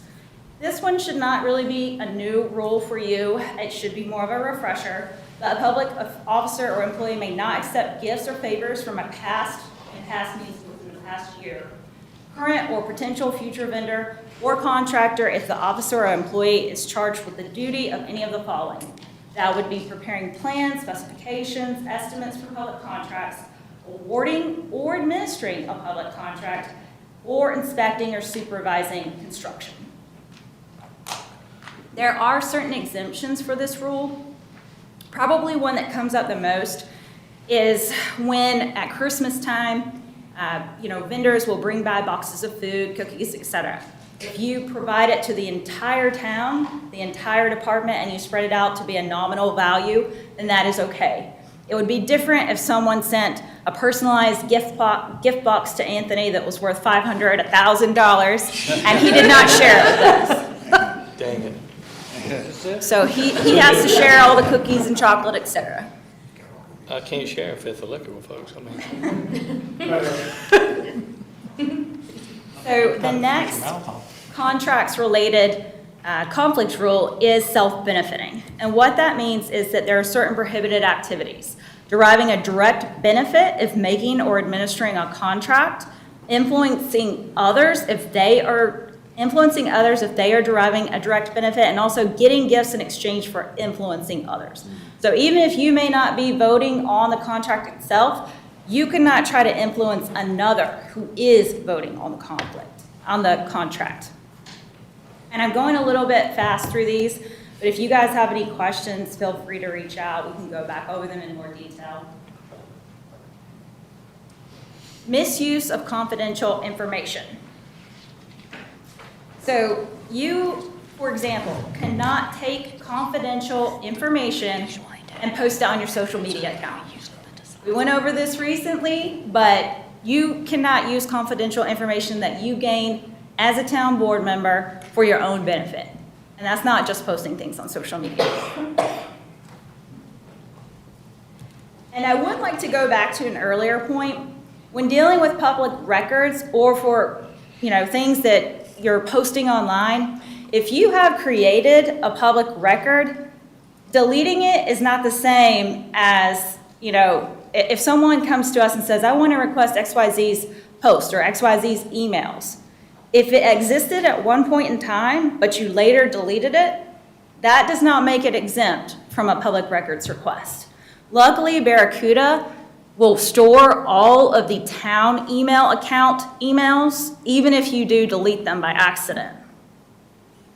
So financially benefiting.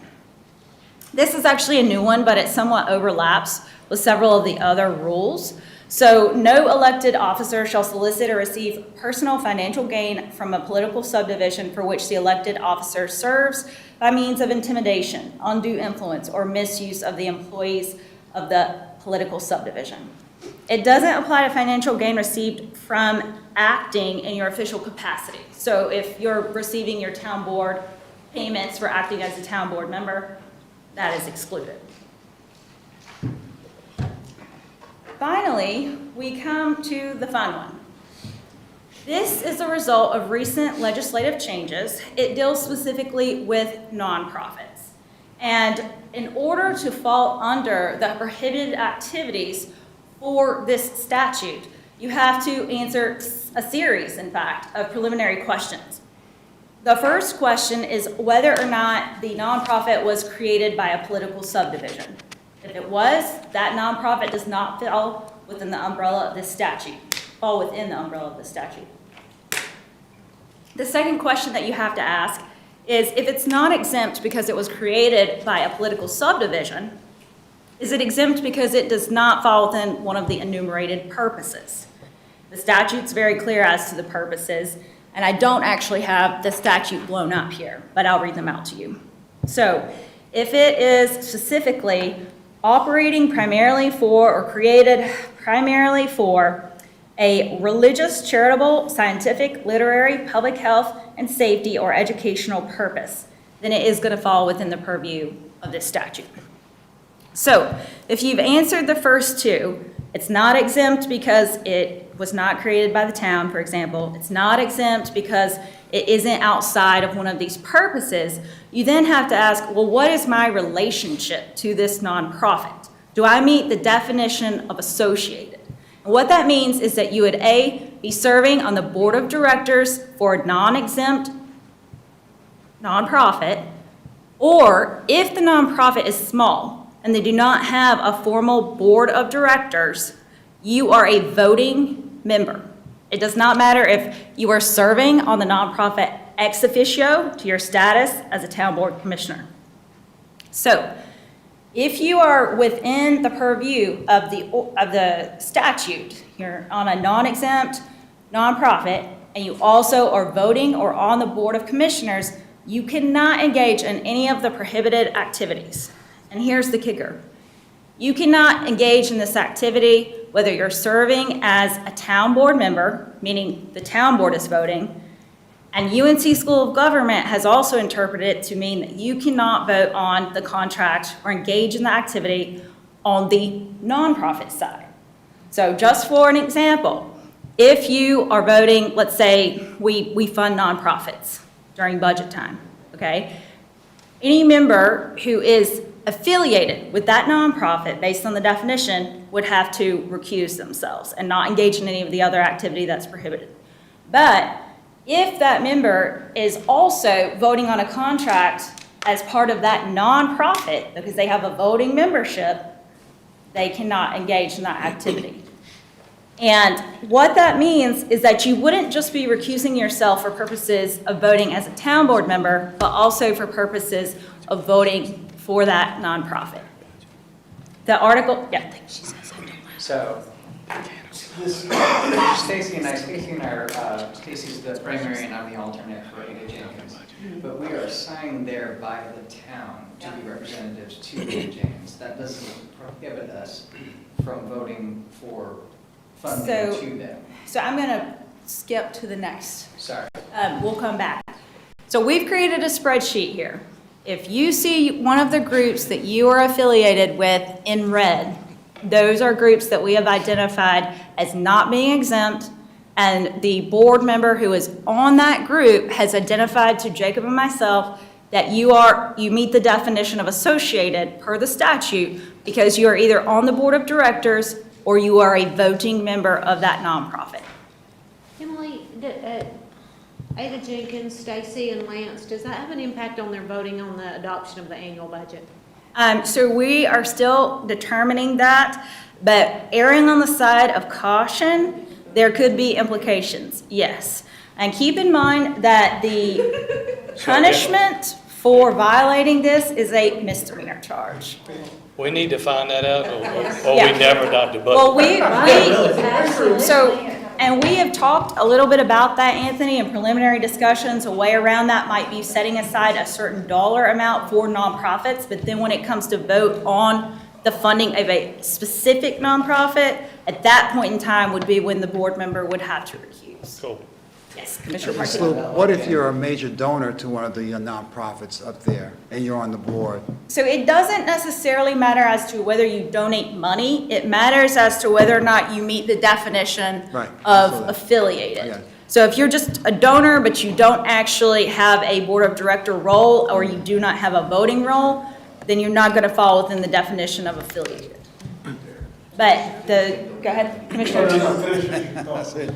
I was just going to say that there are 2 articles out on this topic by UNC School of Government. The one dealing with the other side, meaning the side of when you're actually sitting on the nonprofit board, was just posted on Friday.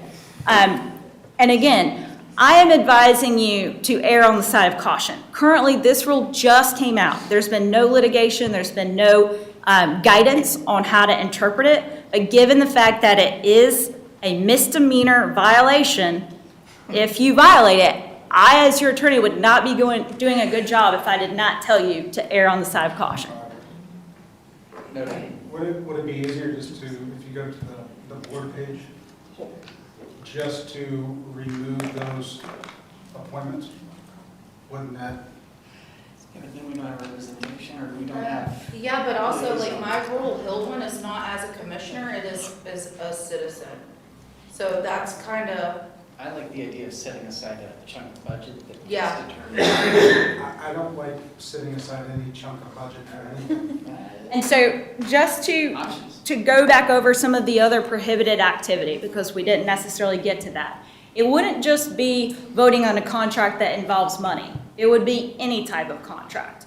And not only would it be any type of contract, but it would be deliberating or voting on a contract, attempting to influence any other person who is deliberating or voting on a contract, soliciting or receiving any gift, favor, reward, service, or promise of reward, including a promise of future employment in exchange for recommending, influencing, or attempting to influence the award of contract. So it is pretty broad. And you wouldn't want to run into the issue of someone who, let's say, doesn't follow your same political views. Maybe they're trolling your Facebook post. Maybe they're, looking at what you're doing in these meetings saying, well, that person is on the Ada Jenkins board and they just voted on that contract. So you would want to be very cognizant and aware of this rule change when you're talking about nonprofits or dealing with nonprofits. Emily, I picked on Stacy and Lance. Is there a de minimis amount? I feel confident we pay dues at least to the Lake Norman Chamber. Could that impact Amber too, or just the fact that we pay dues to that organization? So let's say, for example, that the payment of the dues is a budget line item. That could be seen as voting or making a contract. So if our budget ordinance, we adopt the budget at the departmental level, so we adopt budget at governing body, and within that governing body, some line item might have $240 in it to pay dues. If we don't adopt it at the line item level, and certainly we wouldn't adopt it within the. So something like that could possibly be handled similar to the funding of the nonprofits. Setting aside, let's say, I don't know, I'm just making up a number, $10,000 in annual dues for various organizations, but you're not saying dues to XYZ. Perhaps it could be something similar to that, or once it comes time to sign the contract for the dues, you would then obviously have that person who is affiliated per the statute definition recuse. So what I'm saying is lump it into a line item for various dues, and then once it comes time to sign a contract or sign an agreement or whatever the case may be for those dues to that organization, if it comes to a vote for the town board, then they would have to recuse. Now, keep in mind, we have a delegation in place for contracts, which is very important because if we have a delegation for contracts in place, Anthony is not subject to this statute. It is town board members voting or making a contract. Now, again, this is the town still making a contract, but it's a little different within a delegation of authority because they're not voting on it personally. So that's something that's been on the listservs as well to consider. Go ahead, Commissioner Kovacs. I don't, it's kind of outside of this, but if you happen to be on two nonprofits that might work together, does that pertain to those individuals as well? Or is this just for elected officials? That statute? So I'm not quite sure if I'm following, but town employees are specifically excluded. It's for elected officials, so it's not for appointed officials. It would be if you, as an elected official, regardless of whether you are affiliated with this nonprofit specific to your town board role, meaning ex officio, or if you're voting with the town board because if it's something you're affiliated with personally, that does not matter. It just matters whether the organization itself is exempt or non-exempt and whether you personally meet the definition of affiliated. So if she is on the board of the Girl Scouts and the Girl Scouts are not asking us for any money, that's no conflict of interest? Well, again, you'd have to run through those series of questions. Is the Girl Scouts exempt? No, because they're not created by a political subdivision. Are the Girl Scouts exempt because they don't operate for one of the enumerated purposes? I would assume, based on what I know about Girl Scouts, they would meet one of the purposes. So you would go through that series of questions each time for each group. Does the person sit on the board of directors? Or if there's no board of directors, are they voting? And there was even an interpretation to extend it broader, which would be if you're on the board of directors, but you're not a voting board of director, you will still be subject to this statute. That is the interpretation at this point. Someone made a bad law.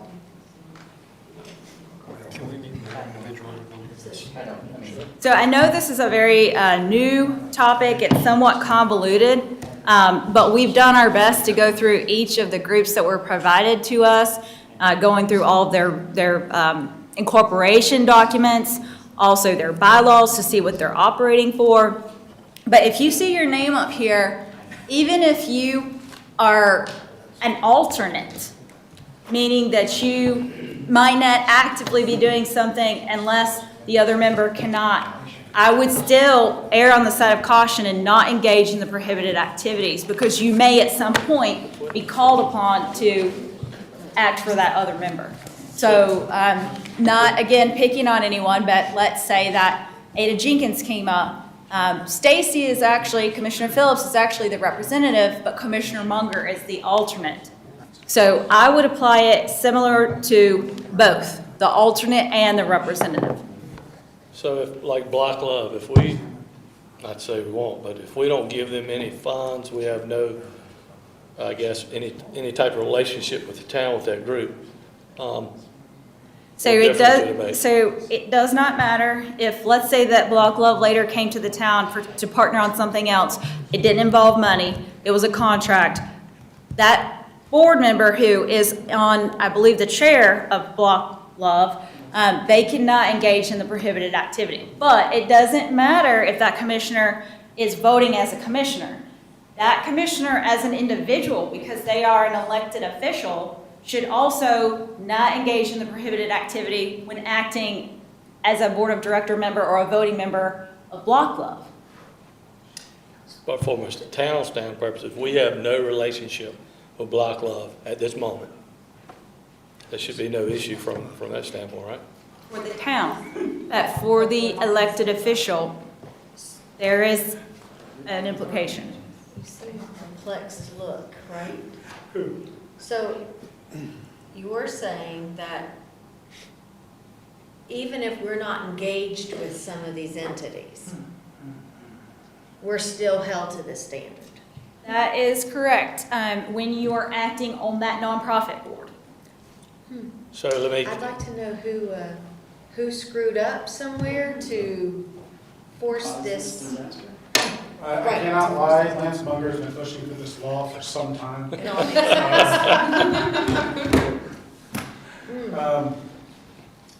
I mean, honestly, I see where the state's coming from, and it does, take away any political influence and pushes these organizations to come to us as individuals to engage with the town board and the municipal elected officials more so, instead of having us dive into their realm. It's just a perception that I see. Stacy, can I pick on you for a second? Oh, I'm all over the place, that's fine. Not to be, I mean, just to help so that I understand. So obviously Block Love, we don't fund, that I know of it, we've ever funded or whatever. But Stacy, I assume, is on the board here. I know her name's not up there. So I'm just trying to make sure I understand and maybe help some other folks understand. So in Stacy's role, are you saying, so let's say she's sitting up at the dais and says, I think you should be given to Block Love. They're a great organization. They do X, Y, and Z. So I think a better example would be that when Commissioner Phillips is sitting on the Block Love board and they are deliberating about contracts, because she is also a elected public official, the way that this statute is written, she wouldn't just have to recuse herself or not engage in the prohibited activity when it comes before the town board, but also in her role as a board of director member of Block Love. So basically, if you're an elected official and you're wanting to serve in another capacity, you're going to be really limited. you should not be deliberating or voting on contracts, attempting to influence others, not to say that you all would. But yes, it could be a very slippery slope. You know, even at something as simple as you are affiliated per the definition of the statute with the nonprofit and you want to go on your personal Facebook page and ask for donations or ask, solicit for donations. You've got to be very careful in how it's phrased so as to not violate this new law. I'm sure there's going to be more questions as we continue to try to digest But that will fall on that individual, right? Yes. And it is a misdemeanor. Yes. Bad. Yes, bad. Really? So I know we went through all of that pretty quickly in the interest of time. So if you all have any questions for me, whether it be about the new rules or the old rules or any of the legislative or quasi-judicial process, please let me know. Myself and Jacob are always more than willing to answer any questions that you may have. Thank you. It is 3 o'clock and it is time for a break. We'll be back here at 3:15. Slice house, don't look at me. Yes. Emily, what's the fine? Just be throwing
be talking about that for quite some time. Squash that, I think they've squashed it.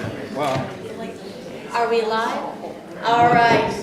We are back from break. Thank you all for coming back and joining us. Ms. Cagle, it's up to you. All right. To keep us on track.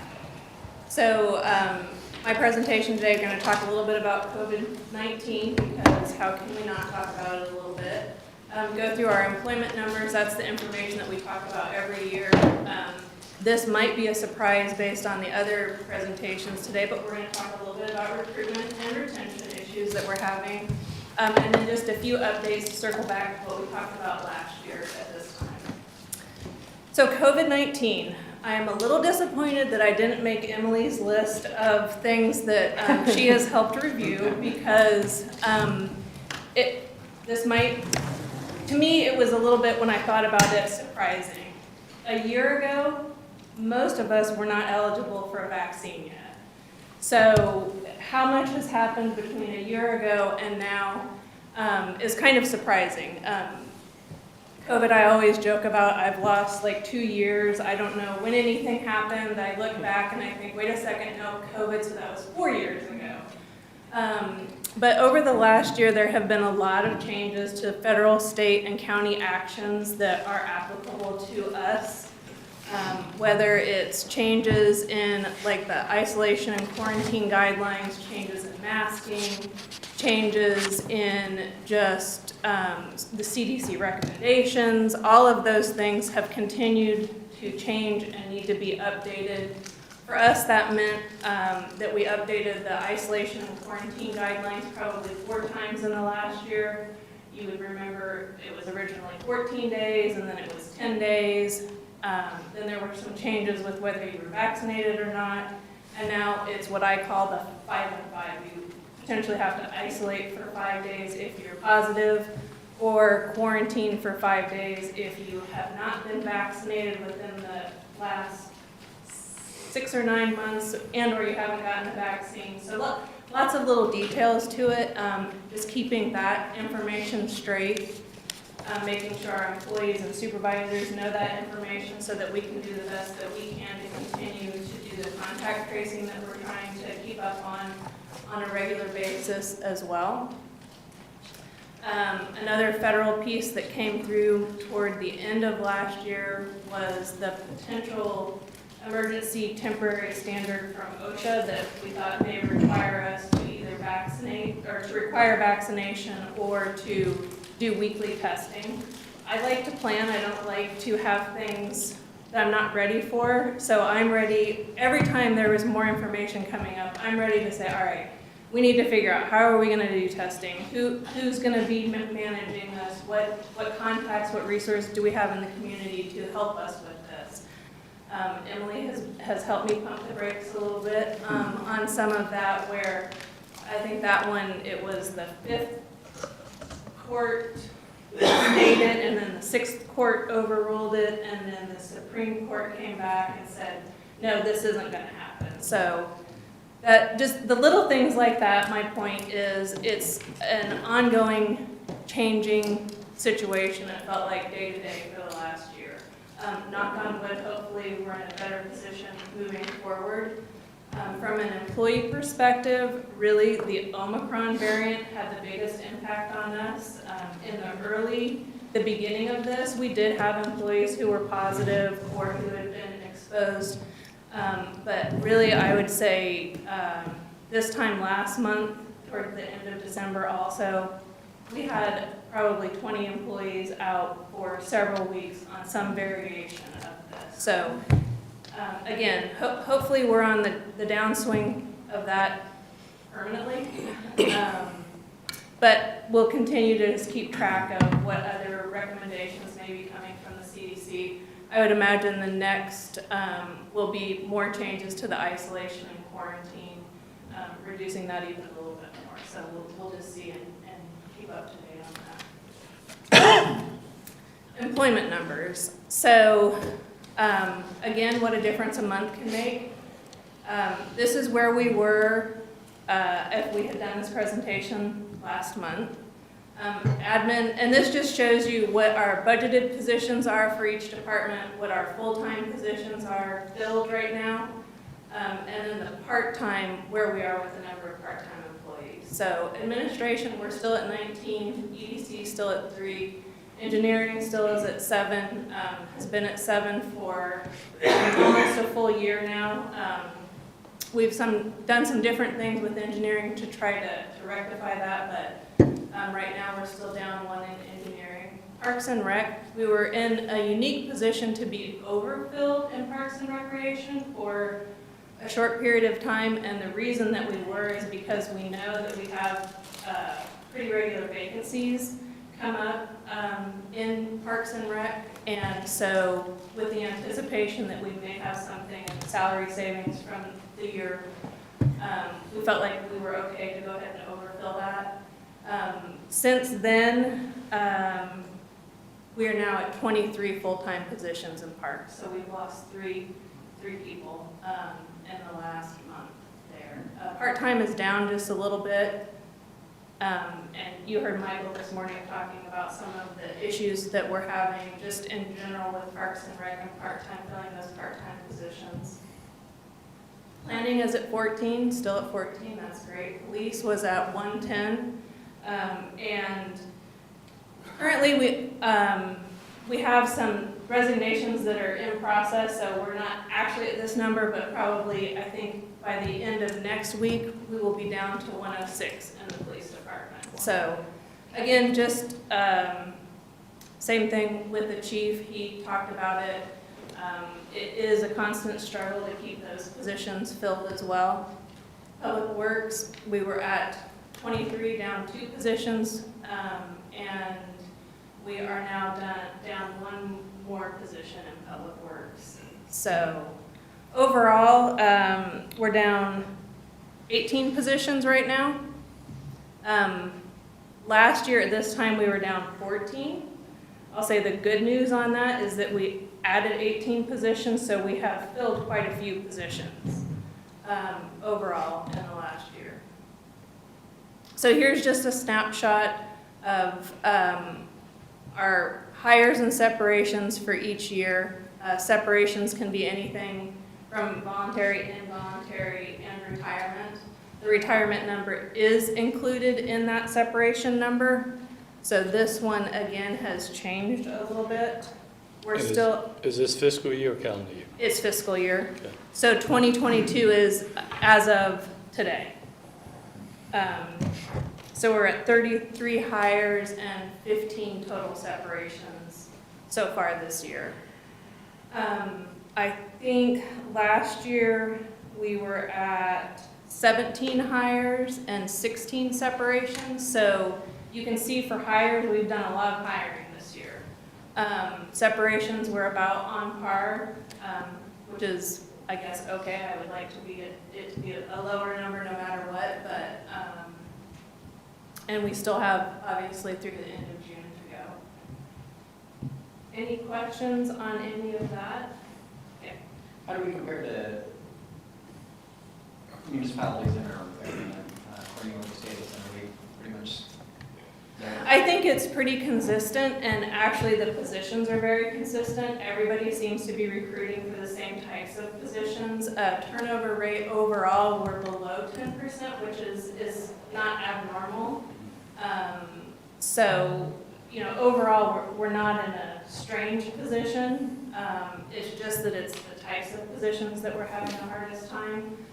Going back to engineering, the 2 areas where we seem to be having the most difficulty, and again, I would say if you go out and look on any Indeed or any other government website right now, you're going to see engineers, so the highly skilled, and the field type positions. Those are the 2 areas where it seems like everybody is just struggling to try, and part-time. And police, and sworn. Well, sorry, and police. But as far as comparing to others, I think on the different listservs that are HR listservs, you hear the same comments over and over. Are you having problems with? How are you trying to figure out? And I could spend honestly all day on reading those stories and what kinds of things are out there, what people are recommending, which kind of takes me to the next slide. So you've heard it already. Recruitment and retention are the issues that we have right now. A couple catchphrases that are out there: the Great Resignation, the Resignation Tsunami, some other things that are hot topics, just the changing workforce. How do you attract and retain people in this post-COVID, or still a little bit kind of COVID, going into post-COVID world? So those are the same things that I think all of municipal organizations are dealing with, and similar to some of the things that have come up. We talked about cost of living, gas prices are going up. You hear stories every night about how you go to the grocery store every week, you buy the same things and it costs more now. Healthcare continues to be an increasing price as well. So those are some of the things that we need to look at, and the question for us, I think, is what can we do and how quickly can we do it? I think everybody in this room probably will agree that typically we don't react quickly. That's not, process and quickly don't necessarily go hand in hand, and we are a very process-oriented organization, and for good reason. But that does cause us some problems. On the recruitment side, some things that we have been working on and will continue to work on is the process. Last year, we implemented a town-wide application program where you can submit your application online, versus our previous process was email it to me, email it to whichever person was hiring in a particular department. So that is up and running. I can tell you and this is a little bit tricky, we've posted over 40 positions, but that's because some positions have been posted more than once, and it includes part-time positions. And we've received over 1,300 applications since we've started that. So I'm a little nerdy on that. I love to be able to say that, to be able to give you an idea of what kind of flow we're getting of applications. That also will help us as we build that information to figure out how to better do what we need to do to get the information out. We'll be able to see, are we getting more applications for different positions? Are we getting more applications through referrals? Are we getting more applications through whatever means that they're applying? Some of the conversation this morning is advertising. How are we letting people know that we have jobs available? Obviously, we have our website. All of those positions go to Indeed. Some of the questions this morning, we've started working with the individual schools, the colleges, to try to get into their student career development centers, but there's a platform called Handshake, which will send information to multiple colleges, and we can pick which colleges they go to. So if we know we have an entry-level, say, engineer position, we could target those towards those positions. We know we've got summer part-time help. Again, that's something where we can push out to the colleges and say, hey, we have these opportunities coming up this summer. If you're a student coming back to Charlotte area, Huntersville, Cornelius, Mooresville, wherever, these are some opportunities for you. So just continuing to expand and try to figure out where we can get more attention for the positions we have. Some little things that we've done, I mentioned this morning, on our front doors, we have a little Klingon sticker that you can scan to see what jobs we have available. We've gotten a couple magnets on the back of our vehicles that are going through the parks, or our public works trucks, just to, again, get the word out. If, someone's on a lunch break and sees it, maybe they're looking for something different. There's just ways that you never know when you're going to find someone or how you will, so trying to be more exhaustive about those. Timeline, going back to process and timeline.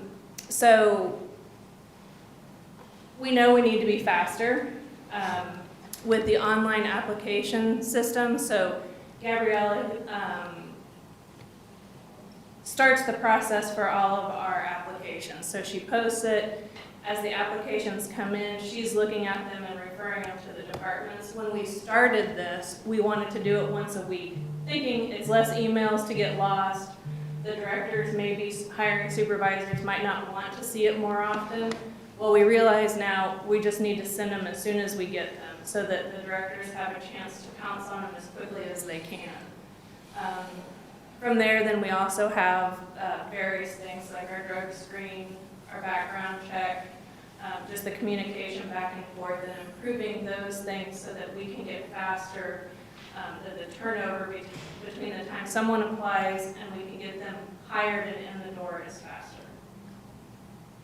Compensation, we've talked a lot about that this morning. Once someone knows we have a job advertised, what's the next thing they're going to look at? How much does it pay?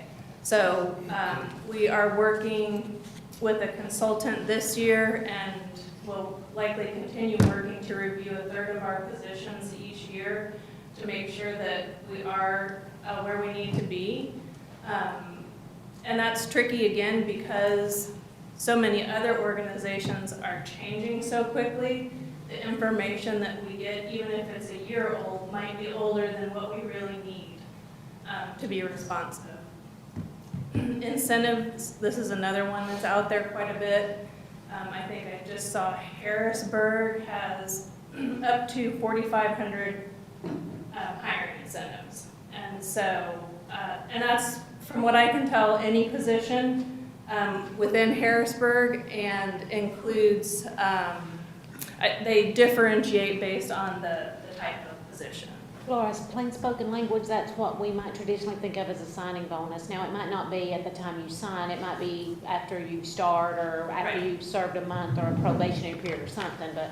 Yeah, I think most of them are built that you might not get it until you've passed either initial probationary period or 6 months. It's typically not right when you're hired. And we do somewhat similar in PD, right? Right. For sworn positions. We do have hiring incentives for sworn right now. There are municipalities that are doing a signing bonus or a hiring incentive, maybe at different intervals, maybe after you've been there 3 months or maybe after you come off a probationary period for every position. Yeah, and typically the more that they give, the more spaced out it is. It's not all at once. But that's something, again, that we just need to start looking at more strategically, whether it's for all positions or just our truly hard to fill positions, our lower end positions. Where do those make the most sense for us? So once we get past the compensation, the next thing are benefits. Do we offer health insurance? What kind of insurance do we offer? We have a wealth of benefits that we offer, and it is hard to sell those to people if they aren't familiar with what they are. So for a 25-year-old, retirement doesn't necessarily mean as much as it does to a 49-year-old. But just making sure that we are doing what we can to offer incentives that are, health benefits that are on par or better with what other people are doing is a start for sure. Wellness, when I'm speaking of wellness, I'm talking about the whole employee environment. What are we doing to, take care of our employees, to support our employees, to train our employees, to make their experience working for us the best that it can be. And then scheduling, of course, the big topic everywhere is how much telecommuting and how often. So looking at that, there are pros and cons to everything. There's a lot of information out there about whether or not you should be doing it on a full-time basis, allowing 1 day a month, 1 day a week, 3 days a week, whatever it is, but looking at those. Another thing that we have done in Parks and Rec and Public Works is modified schedules. So instead of a regular 8 to 5 day, doing 4 10s, doing things like that will you know, be a benefit to people to say, I'd like to have Friday afternoon off. I'd rather work a little bit more Monday through Thursday and have a little bit longer on the weekend. Laura, are there some 4 9s and 1 4? So 36 hours and the 4 Yes, days yeah. and then a 4-hour day?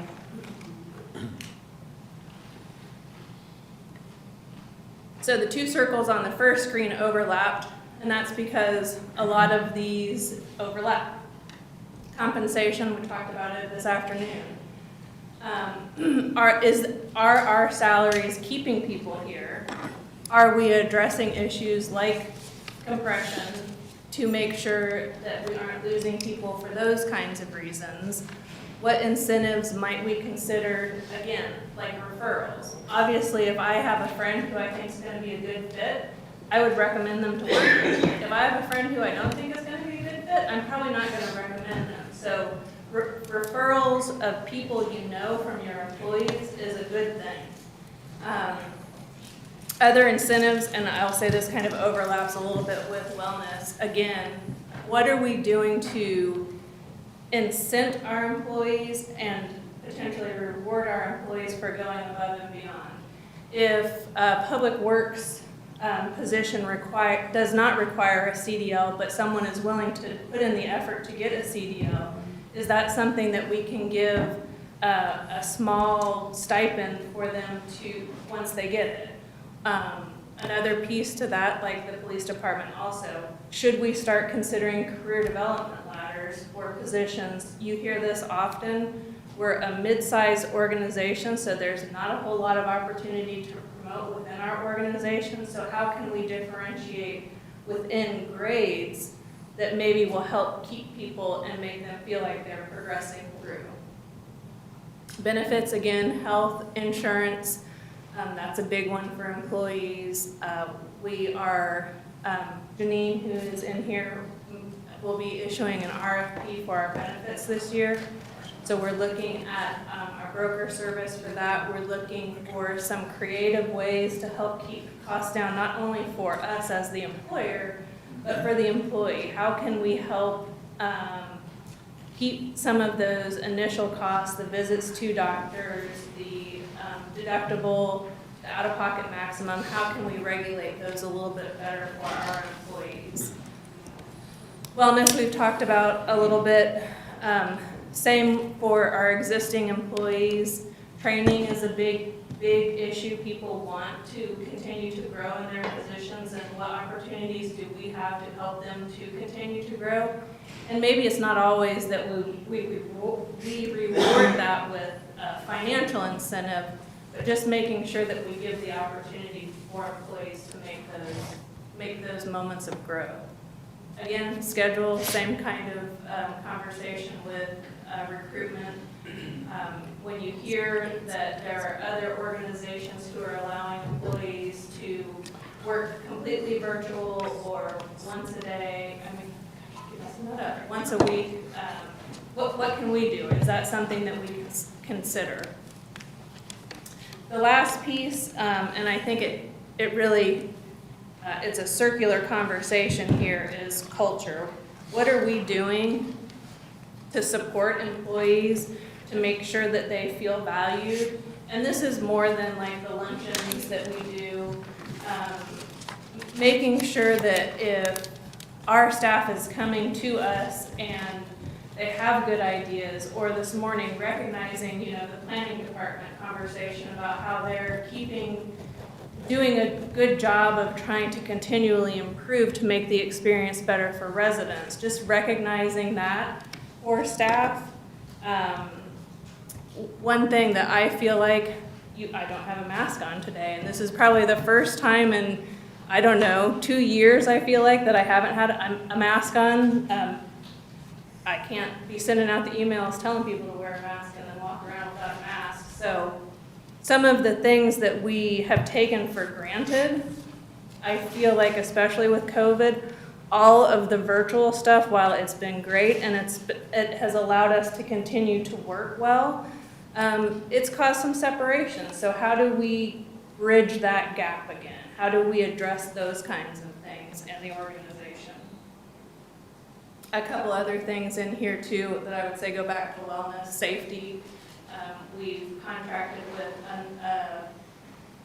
a safety company to help us get our safety committee back on track and improve some of the things that we're doing to be more proactive with employees on the safety front.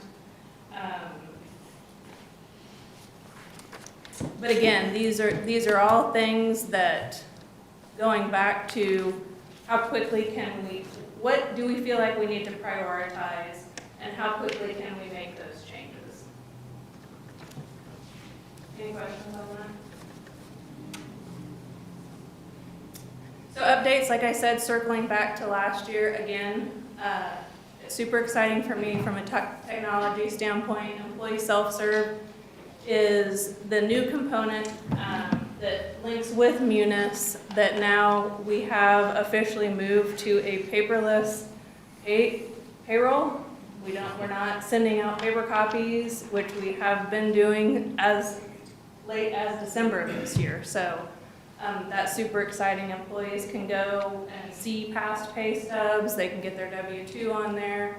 We'll continue to make improvements to that. So things like submitting a W-4, potentially we can do through here. Different pieces like that as we can start to push out to employees so that they don't have to come to Janine or Gabriella or myself to say, hey, I need to change my taxes. Can I get that form? Hopefully we'll start to push more and more to here.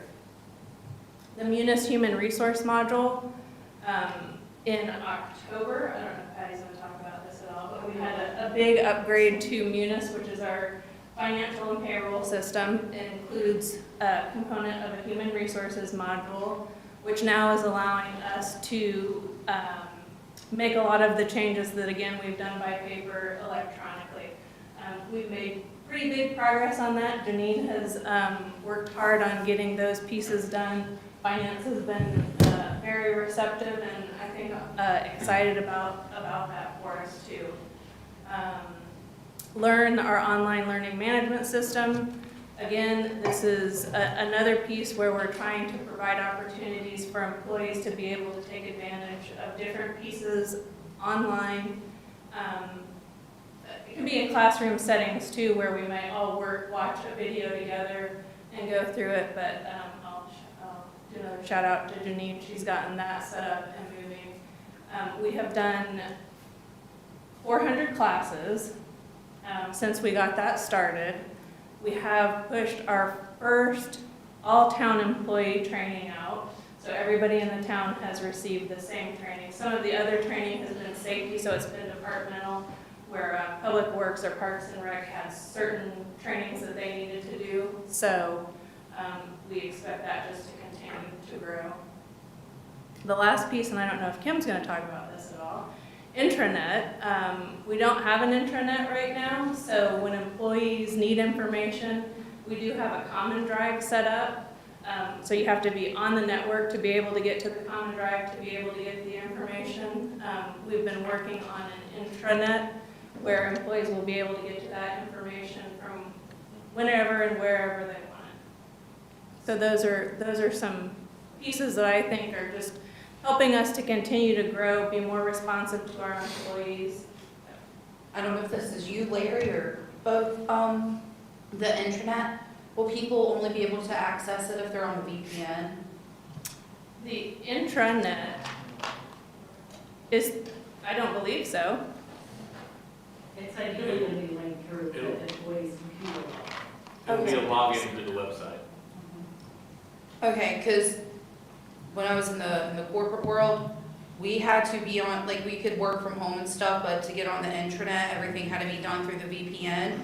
And I don't want to be an alarmist and like, oh my gosh, but keeping up with like the news and the hacks in Russia and Ukraine, like, is that something we kind of need to think about? Like, I know I worked in the world of finance and real estate, but like, I don't know if electricities is through that, like, if people can make payments through that, their bank accounts, like, my brain goes to worst case scenarios and hoping that we never ever have to deal with it. Did you watch 60 Minutes last night and the story about the vulnerability of the electric grid? I watched it. I saw that. Wasn't that scary? I don't know if we're taking payments through Civic Plus.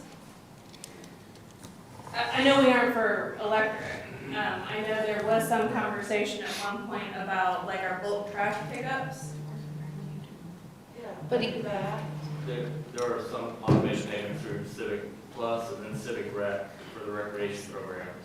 And They're secure. like with the, well, and even like the intranet and stuff, like, I don't know who all's stuff is where, but like, the whole VPN thing kicks in again because of somebody's social security number and employee social security, none of that's gonna be in there? No. Okay. No, so the information that would be available through the intranet is not related to anything that would have access to social security, no protected information, nothing like that. It's really more a document center, is what I would say. It's really, it may have a link to be able to get you to, but I'm just trying to think through, employee self-service, where employees can go in, that does not contain information that could be accessed, I don't believe either, so, but that's a good point, we'll double check. Yes.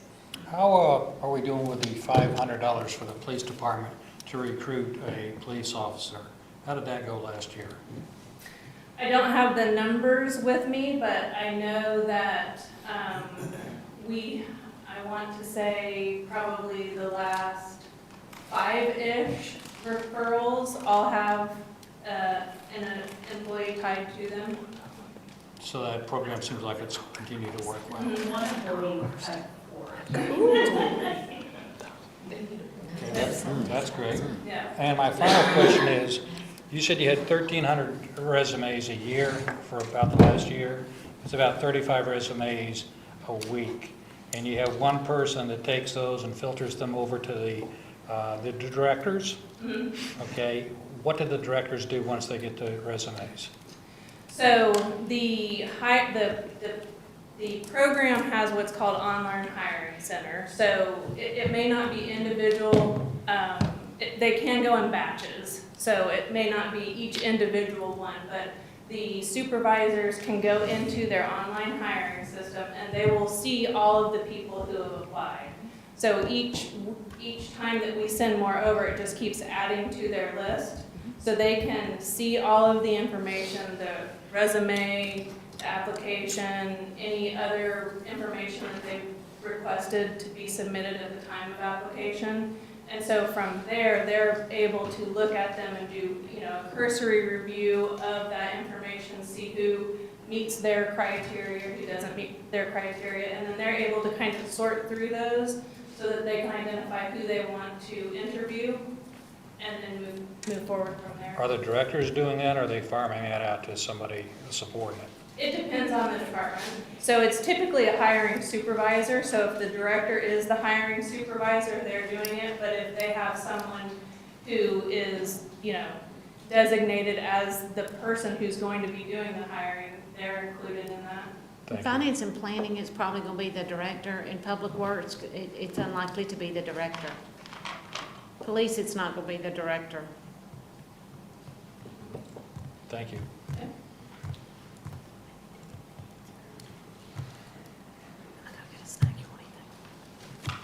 It's going to end with some of the fun things that we've been trying to do. The pictures on the right are a barbecue from this last summer. One of 3 of our holiday events that we did staged to be more COVID compliant. We just had for National Pizza Day, I had a little contest with employees, so the pictures on the left are what departments sent in for their cheesy picture to try to win, earn a chance to win a pizza party.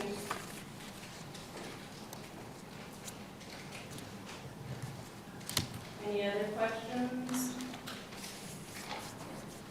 Thank you. Thank you very much. And thank you and your team too for all of the work that you all do. It's greatly appreciated.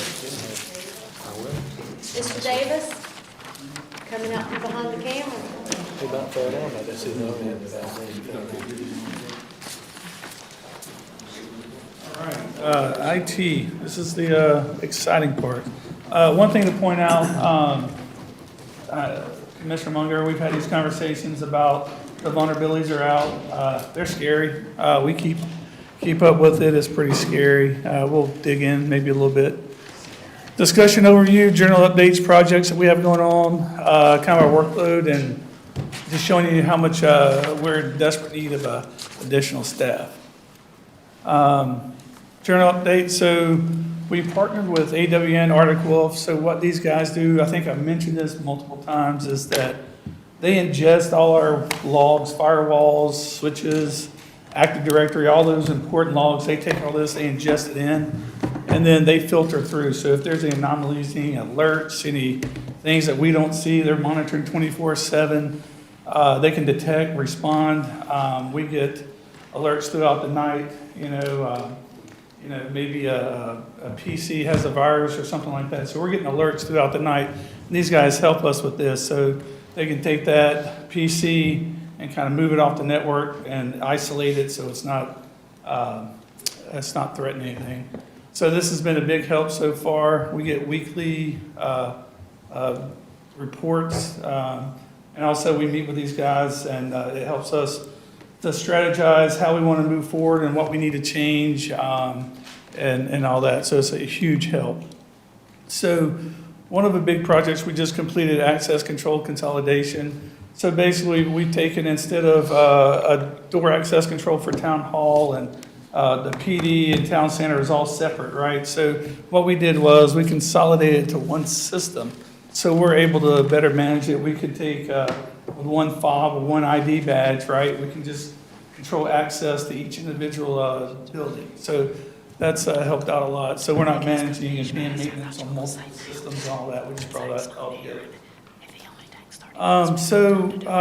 Due to insurance, we had to start multi-factoring. So we've implemented multi-factoring for VPN, so that's done. So now we're in the process of deploying multi-factor for Office 365. And other applications, once we do that, other applications will come along as well. We just spoke with CMPD a few weeks ago. Now they're mandating that we multi-factor all the mobile terminals. So we're working with those guys, and hopefully we'll have that done by May. So that's their deadline. So that's a pretty big project as well.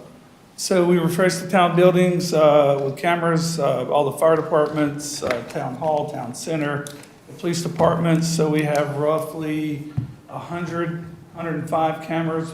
Those are just CCTV cameras that are around the buildings and inside the buildings and stuff like that.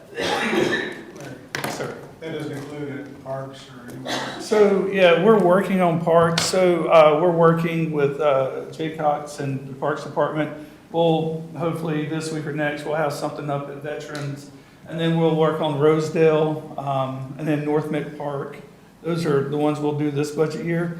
And then next budget year, we have a whole list of other parks that we'll start working on. Waymer's in there.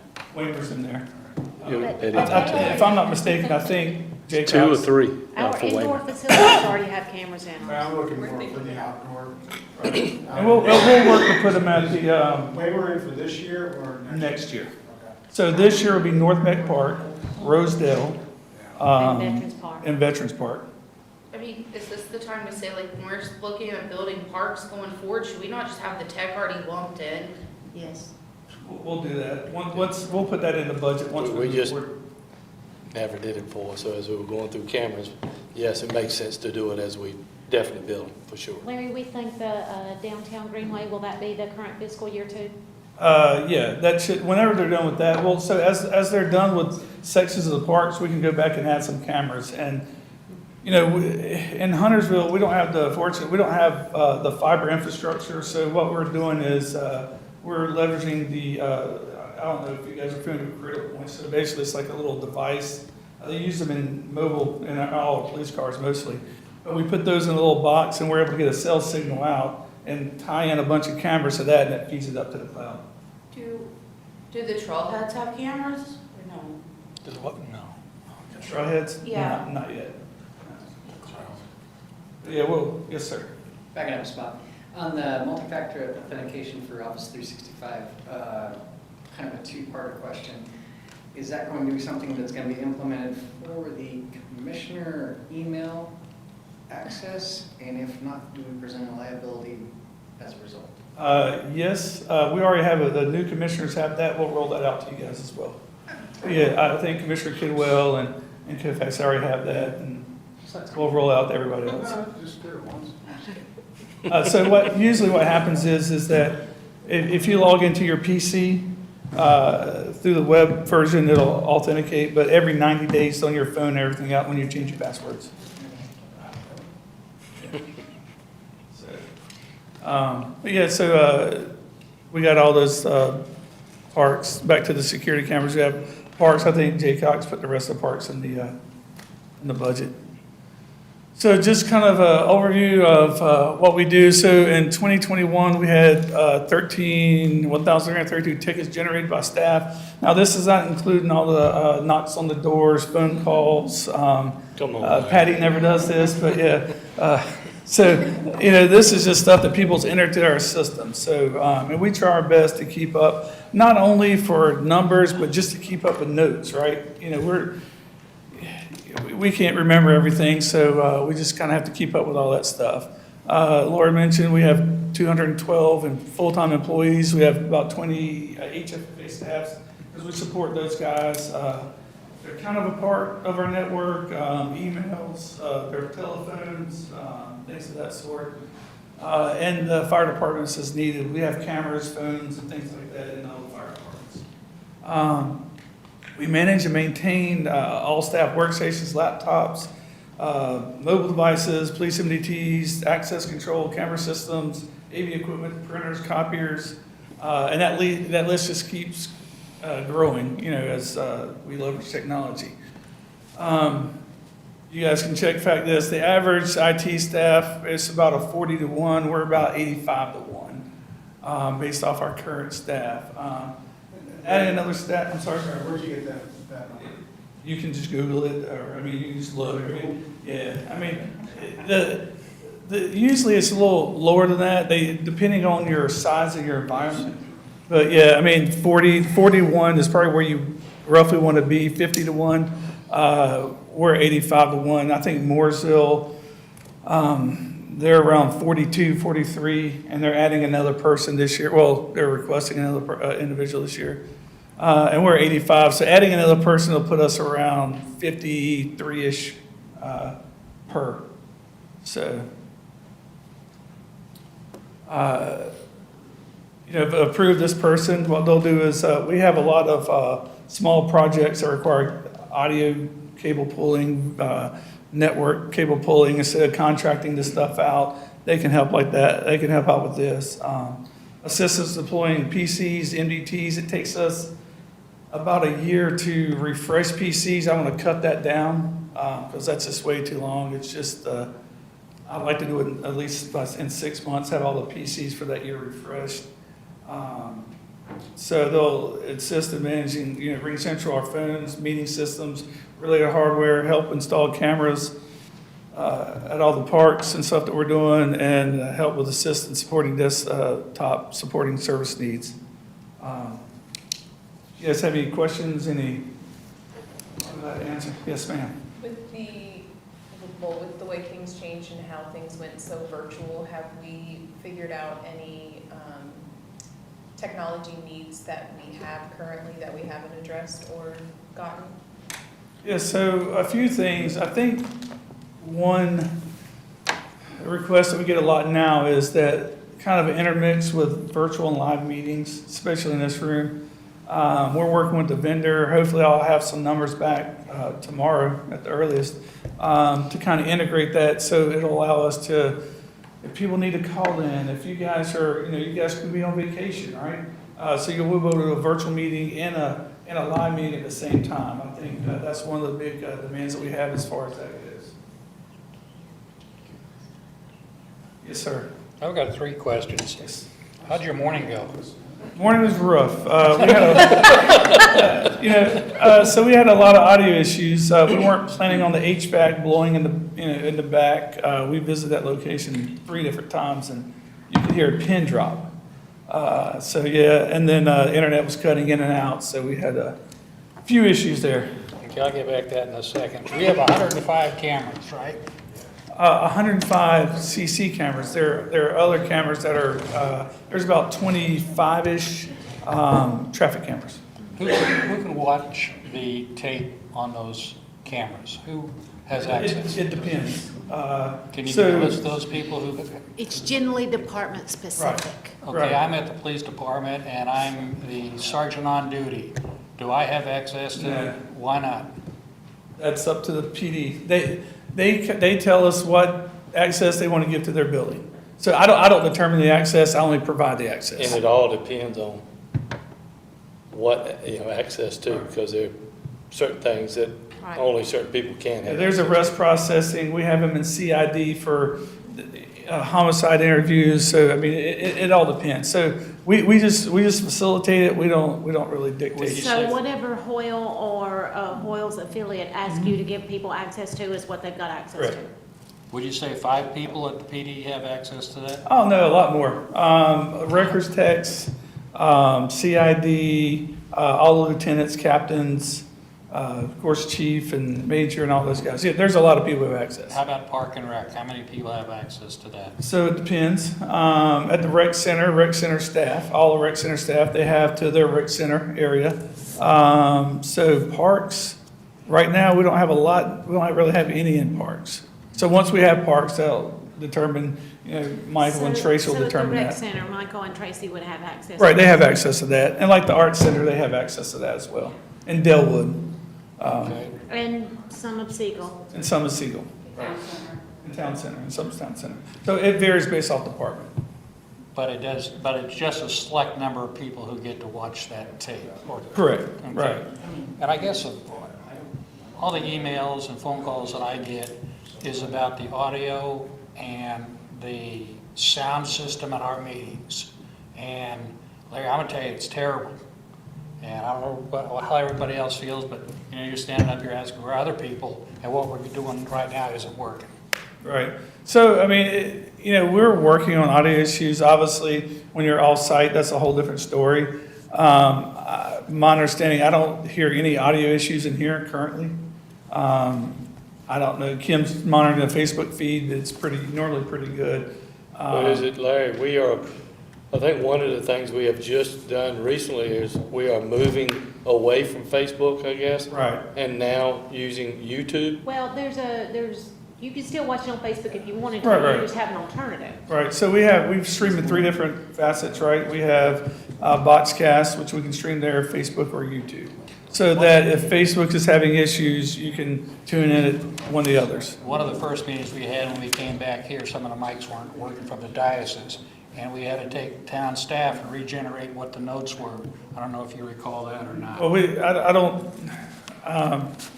checked all the mics. I mean, we had people come in, the mics, I think, are working fine. It's just, I think getting adapted back to this, where muting, unmuting and stuff like that, I So think you that's where. test everything before we go live? We do.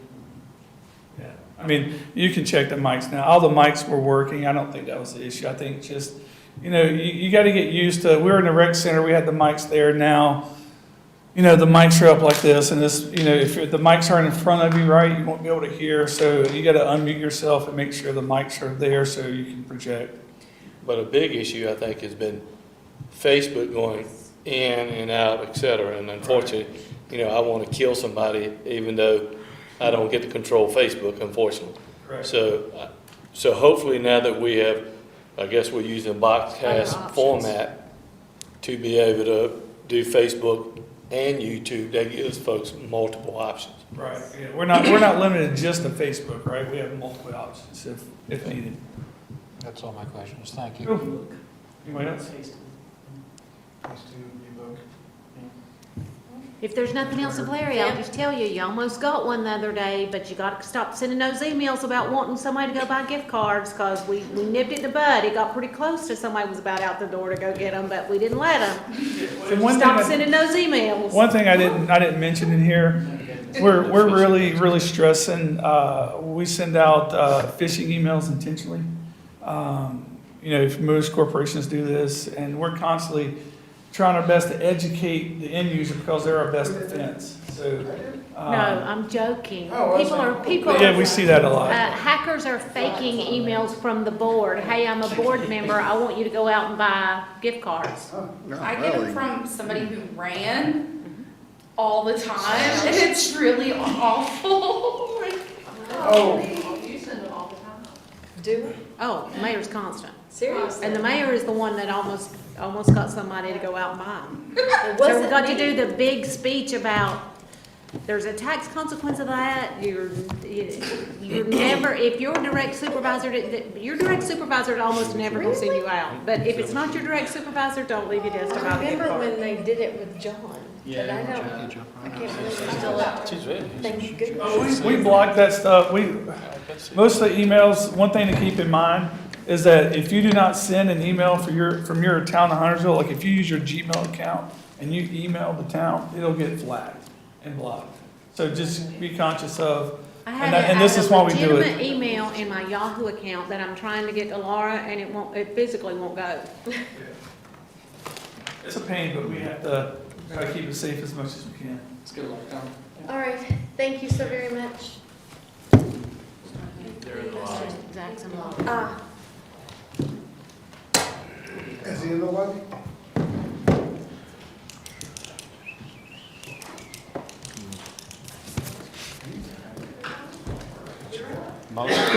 Motion to adjourn.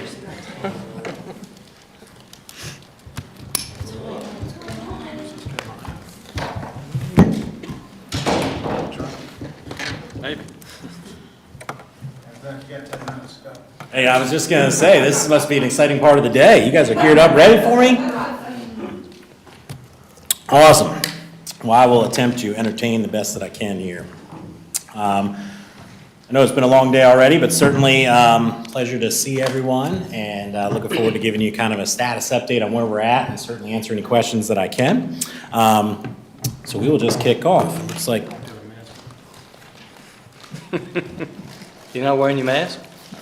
I mean, I'm happy to. I'm very well prepared if you would like, but, all right, let's go ahead and kick off with just some generalized numbers and talk about kind of where we stand. So certainly year over year, as we look at the overall state of the facility, there's a few big key metrics that really kind of tell us where we stand and what the future projection can be. Number one of the largest revenue stream typically is membership. So I want to take a snapshot on overall membership and give you a little bit of a background on the historical and kind of how it brought us to today. So essentially where you see it says up there December, this is a snapshot of a July through December. So you can kind of see where in comparison as we continue to kind of stack the numbers on each other. So in January of 2021, so a little over a year ago, we were obviously still in the heart of COVID restrictions, and we saw that membership in general was continuing to see a downward decline. That obviously is something that we were excited to see hopefully change at some point with the reduction in some form of restrictions and or certainly reduction in COVID cases, not only in our region, but certainly around the world. In June of 2021, we saw the largest membership increase than we have ever experienced in our tenure there, as well as any historical data that we could grab. That was because, in large part, at least in my opinion, there was no restrictions, full back and operational. So anybody that wanted to return was able to return. Unfortunately, as COVID cases continued to rise, more restrictions were imposed, and so we saw that a very quick decline in comparison to essentially March of 2020 occurred on membership as well in September of 2021. However, the groups that we continue to see kind of ebb and flow, any groups that are generally subsidized by insurance programs, we saw generally continue to increase or at least maintain, while all other membership classes, whether that be individuals, families, resident rates versus non, continue to decline overall at that point. And so overall, it's a continued impact to the operation of the facility by about 21% in that reduction of membership totals, okay? So moving forward, as we look at the overall operations, I had mentioned that June of 2021 was a very large period of our kind of resurgence back out of the COVID closure. We were shut down for about 3 months in 2020. One of the big reasons why we were able to do that was simply because of the fact that we were one of the only larger pool locations that was able to operate in very strict event areas. So no spectators, a lot of restrictions, but still able to offer events that weren't able to occur at a lot of the other regional locations, which helped kind of bolster our overall bottom line. At that time as well, we were starting to ramp up all of our classes, hiring in more and more staff, because certainly we were seeing the numbers of COVID reduce, and certainly trying to plan for a brighter, better tomorrow, similar to what we were seeing and experiencing in 2019. However, all of that has an ebb and flow impact, and so figured it would be smart for us to kind of jump in there and see and discuss some of these overall numbers. So looking just at revenue overall, I took a snapshot of 2019, which was the last positive year, if you will, with no restrictions, on the overall general revenue collection from January through December of that fiscal year. In 2020, certainly we saw a drastic decrease due to the fact that, again, we were closed in operation. And so that number essentially went from just shy of 1.9 million to a little over 1.1.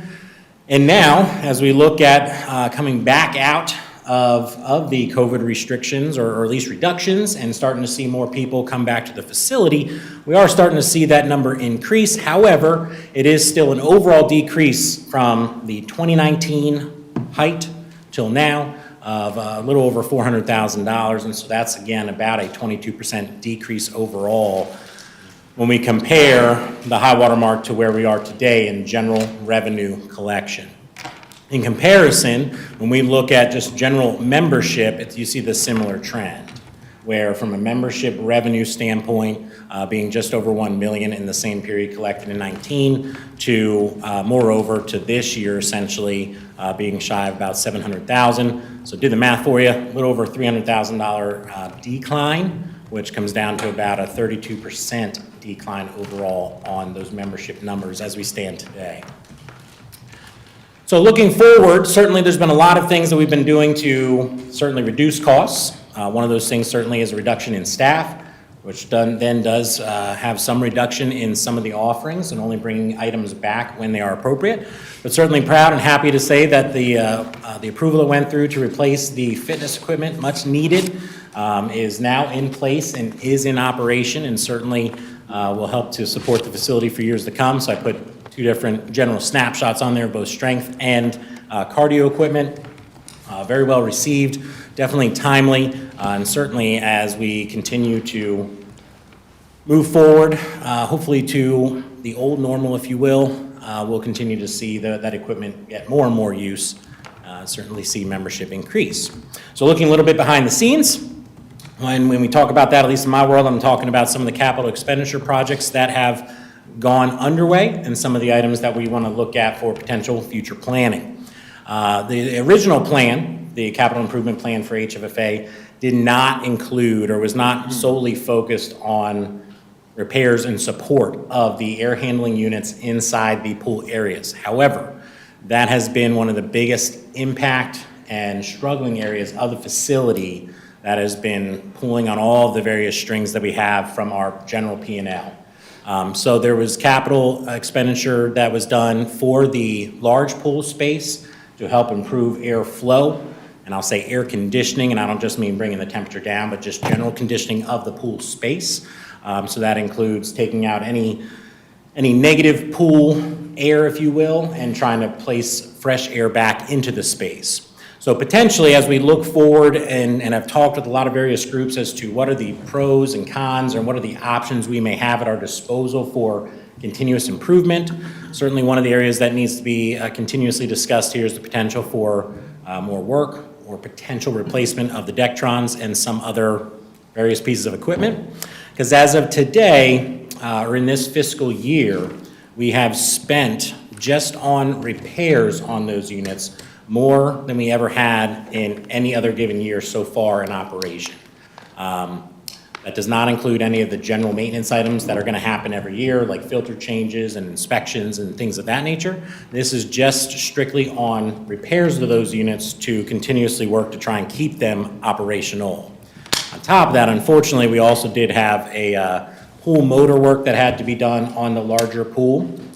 Again, plus side on that is that that should be, knock on wood, for years to come, that any replacement of that sort should have to happen again. But it was a necessary item that needed to be done this year as well that was not originally slated for replacement. So as we look forward and think about from a budgetary item, as that's coming up rapidly for submittal, we're looking at a few things that we know are outliers that are potential surprises that could occur. So that's why when we look at the items that we're specifically thinking about placing on that capital list, we're targeting the pools and the pool boilers. The pool boilers at one point in time had redundancy, meaning that there was more than one unit that serviced those locations. At this time, there is not. There's one boiler dedicated per pool, which both have been replaced since 2017.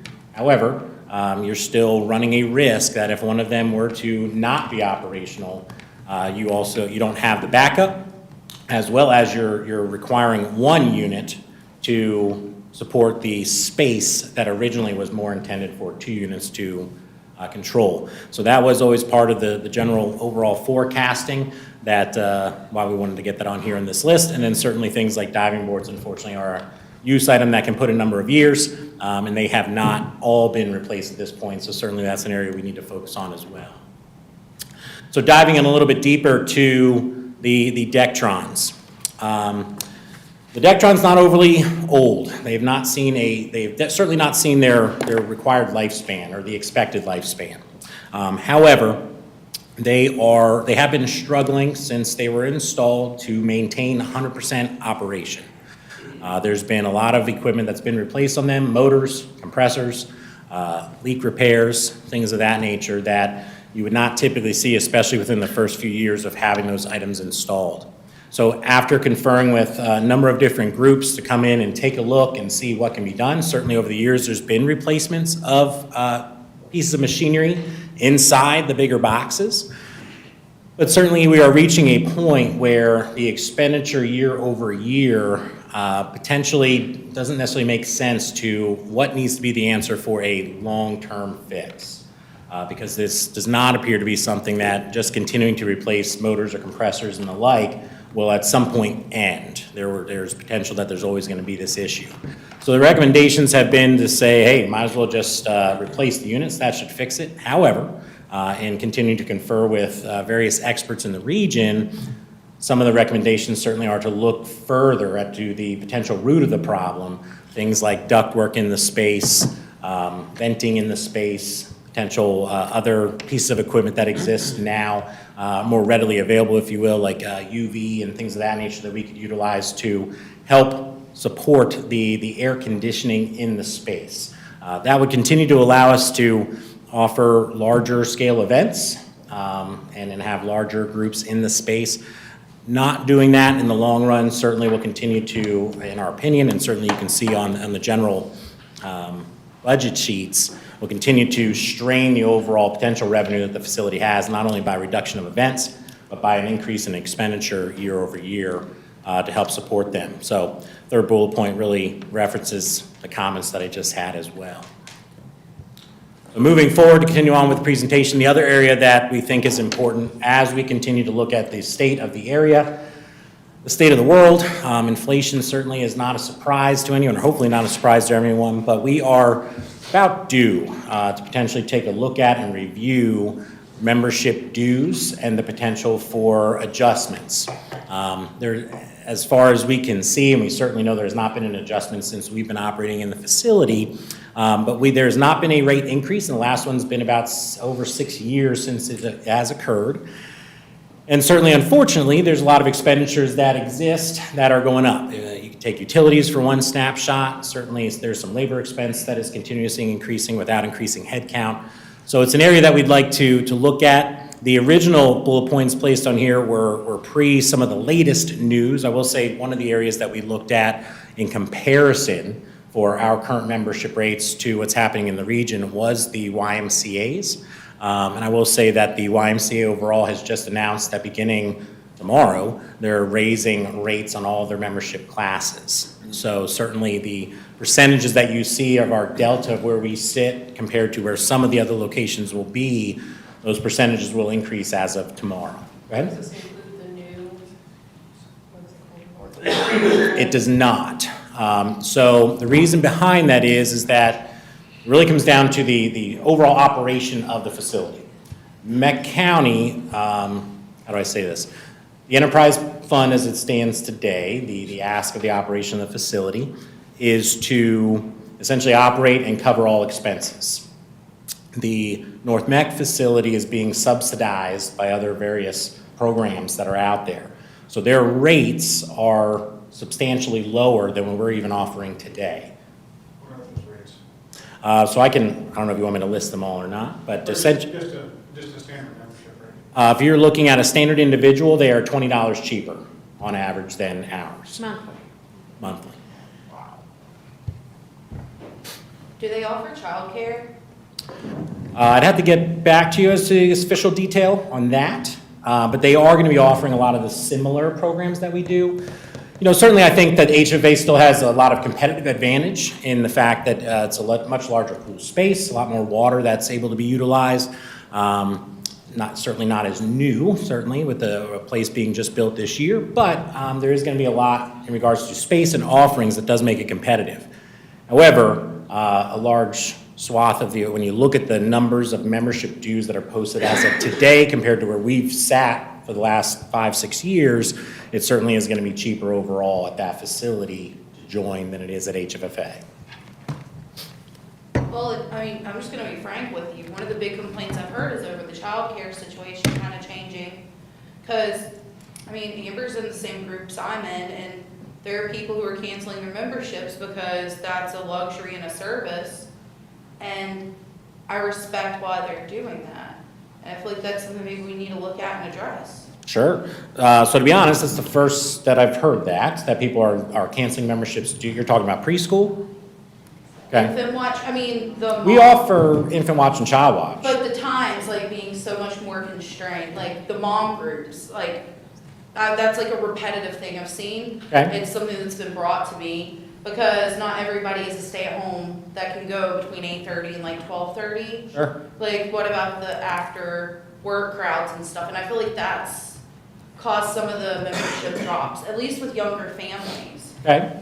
I'm going to concur with that, because one of the questions I actually wrote down here was comparatively pre-COVID to current. Can you tell me how many classes pre-K you had as to now? Because I am specifically hearing there are not the pre-K care available, and that's a disappointment.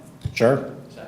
And that's something that we can certainly evaluate from our standard offerings. If you look at things like child watch, infant watch, things of that nature, those are back normal to what they've been. In regards to what I'll call the pre-K, that is not currently in operation. There's a lot of reasons as to why we chose to continue to pause that offering. And in large part, that was due to, it was a continued expense drain on the facility that at the time, still working through the COVID restrictions, was too much of an impact that we couldn't bring it back. Doesn't mean we're not able to bring it back. It's just something that we had taken a moment of pause on. We internally had not necessarily been hearing that, because certainly if we were, we would have looked at other options. I hear a lot of, in like the mom groups and stuff, people when they're looking for pre-K programs, HFFA comes up a lot, and then you'll hear, HFFA does it, and then another mom will say, no, they don't anymore, and it turns into a whole new conversation about the lack of it, is what she's referring to. And that even goes back to Parks and Rec, and then their programs having such a long wait list, because there are people that want to be like health-focused, family-focused, and supportive in our community and not do private entities. So it's like we're kind of creating more chaos amongst our own selves, is what my take is from the groups. Well, that's something that from a planning moving forward, we can certainly review and do our best to bring that back as quickly as possible. The comments about like the pre-K program are negative because it was a positive. People loved it, and so not Sure. having it is detrimental to them. So this is a compliment, but Sure. you know, people miss it. Yeah, okay. We'll definitely take a look at that. So considerations, obviously, at least in our opinion, one of the things that we are looking for some guidance or a generalized opinion is in potential modification of rates moving forward. In short, really looking to potentially look to increase at a bare minimum new memberships that would be coming in, and then certainly when appropriate, looking to modify the current membership rates as well to continue with the overall trend of a lot of the fitness spaces in the region. However, a big reason why this is up for discussion is certainly to look for guidance and a general consensus on where we want to compare to. And if that is to the North Mac facility, certainly we probably just need to look at the overall operations in general, and we're happy to do that. If it's not, then certainly I think that we need to look at other options as well. As it stands just for 2020, where do your membership numbers compare to 2019, January, February? Yeah, so it is still steadily in the negative 20th percentile that the numbers have been reduced I overall. worry if we're behind now and then we're going to increase a rate while a new facility is opening that's already significantly less, we won't be able to recoup those numbers. Yeah, and that is an area of generalized analysis. The challenge is that if we continue down this path and we don't find ways to increase our largest revenue source, whether it be by headcount or even by just general dues, membership over membership, we will continue to fall further and further behind in helping to ensure that the facility is truly self-sustaining. So I have friends that live in the neighborhood right beside HFFA, and one of the selling, I mean, it wasn't the selling point, but a selling point was the reduction or the free membership for a year. So with these new communities, neighborhoods, apartments coming, maybe that's something you guys offer, is a reduction in a membership rate for like your first 6 months or something. Sure. And do a partnership, and that might get you guys more bodies in there. Because, I mean, I personally don't think you sit around and you wait for quarters. You make as many dimes as you can. Sure. And that's where I feel like maybe we need to start thinking outside of the box like that, because that North Mac Center, like, people are jonesing for that place. And I don't want to be, like, this time next year, we're sitting here talking about really sad things for you guys. Sure. No, I absolutely agree. And those, the items that you just mentioned in regards to, trying to partner with a lot of those groups, we have been reaching out to a lot of those groups to try and kindle up some of those partnerships, or at least get marketing information in front of them so that they certainly can make us hopefully their location of choice. So with that said, that brings me to the end of the presentation overall. So certainly, I know there's already been some questions, but happy to dive in to other items. Just FYI, that was Magnolia Walk, and the applicant paid for those membership along with a trail to HFFA. HFFA didn't pay for those memberships. But there's just maybe opportunities like that in the future somewhere. It doesn't hurt to ask. You're right. My pastor lives in there, and that for him, like him and his wife, that was like all right, this is a neighborhood for us.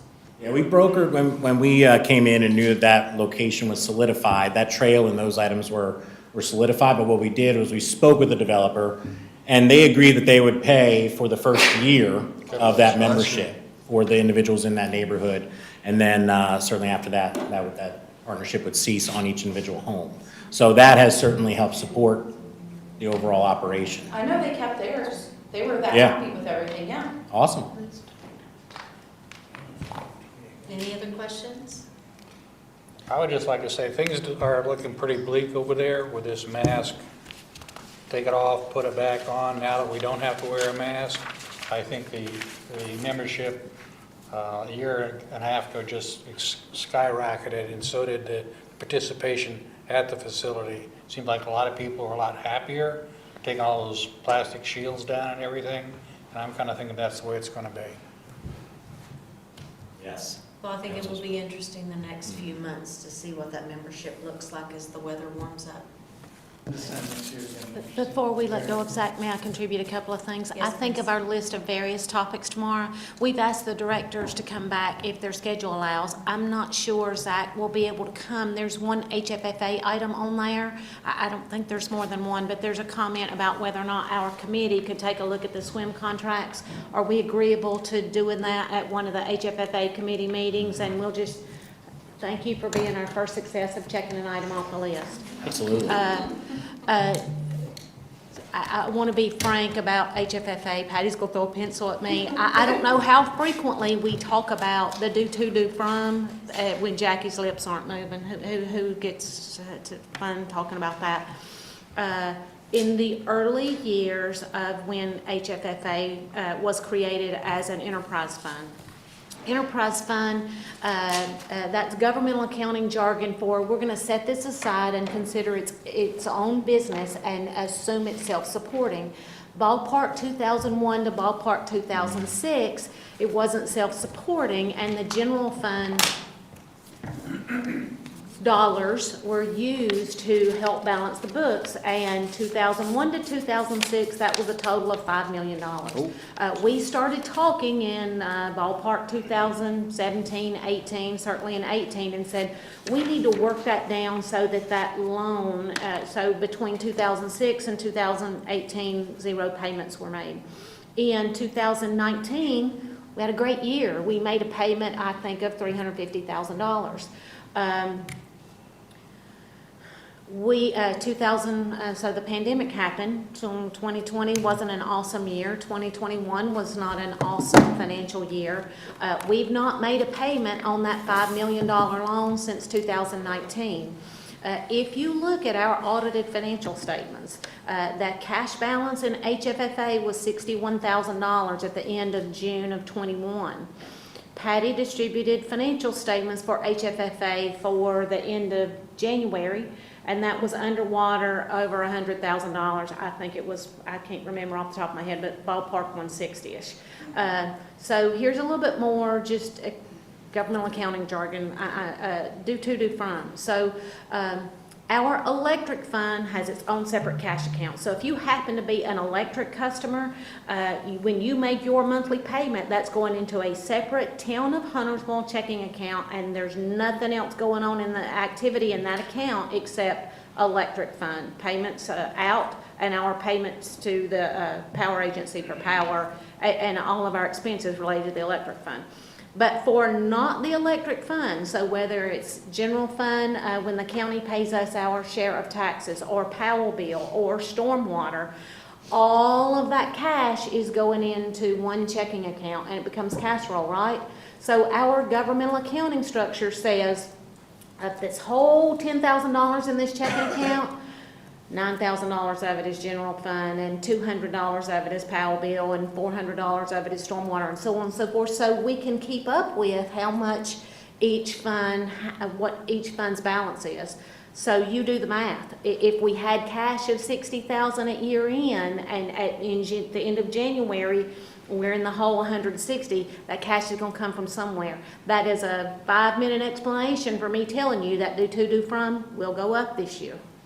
It's just math. You can't spend 160 if you only have 60. Okay, so to date, is HFFA in the black, or are we in the red? This fiscal budget, we are in the red. We're in the red.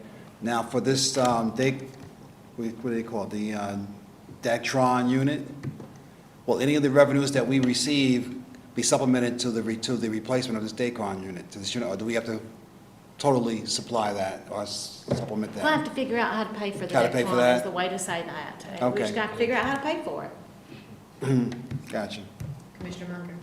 Yeah, kind of touching on what Commissioner Partee said. When was the Dactron installed?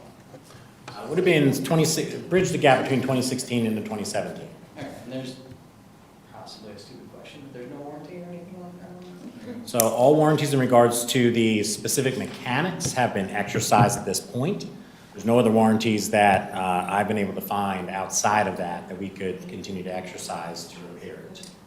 And I've been playing, now, sorry, go ahead, continue.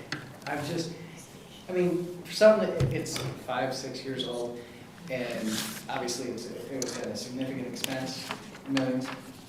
That's correct. Yeah, and maybe this is going too far down the road, but I mean, at some point, doesn't the manufacturer have some level of liability in terms of something like that? Because I can't imagine we spent $2-ish million on something that will last for 5 to 6 years.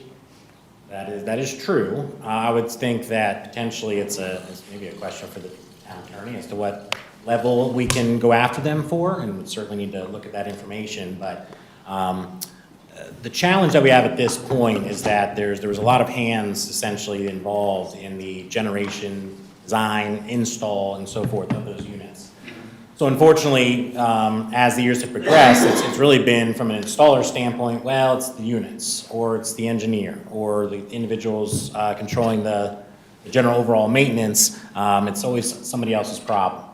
So there's been Dectron reps that have come and looked at it. There's been their approved maintenance crews, if you will, that have come and looked at it. There's not been, up until recently, as the last few months, any headway outside of a good answer, if you will, as to why these issues continue to occur. They're not being operated outside of what they should have been. The space itself is a little bit unique just due to the sheer size and scope.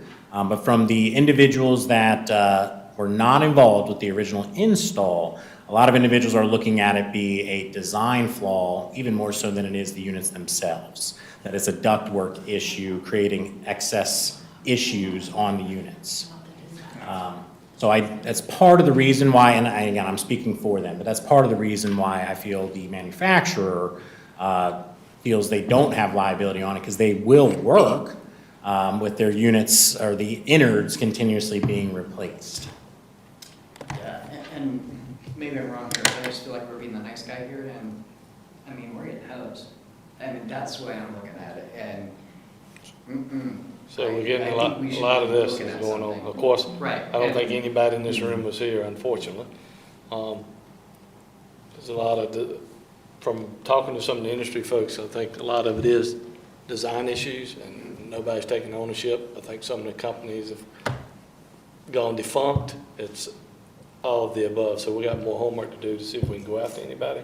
Absolutely. But I imagine the answer is it's going to be tough to go after anybody. Commissioner?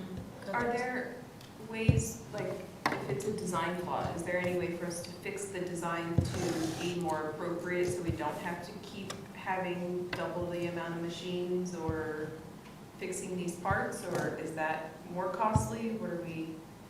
So I'll say it in my own layman terms as to kind of how they described it. The current time, there's 3 units that sit on the roof. 2 supply the large pool, 1 supplies the small one. The units, they believe their size is appropriate as to what we're asking them to do. However, there's certain engineering schematics that should occur with the ductwork that are not currently in place. The easiest way to explain it would be if you were on the roof, or I could get pictures for you just so you could see, however tall the ductwork is coming in or out of the unit is how long it should be before it makes a turn. And what you would actually see on the roof is, and again, basic numbers, you'll see a 10-foot tall piece of ductwork and about a 5-foot long span, and then it turns 90. And it does that for all of the units on the roof.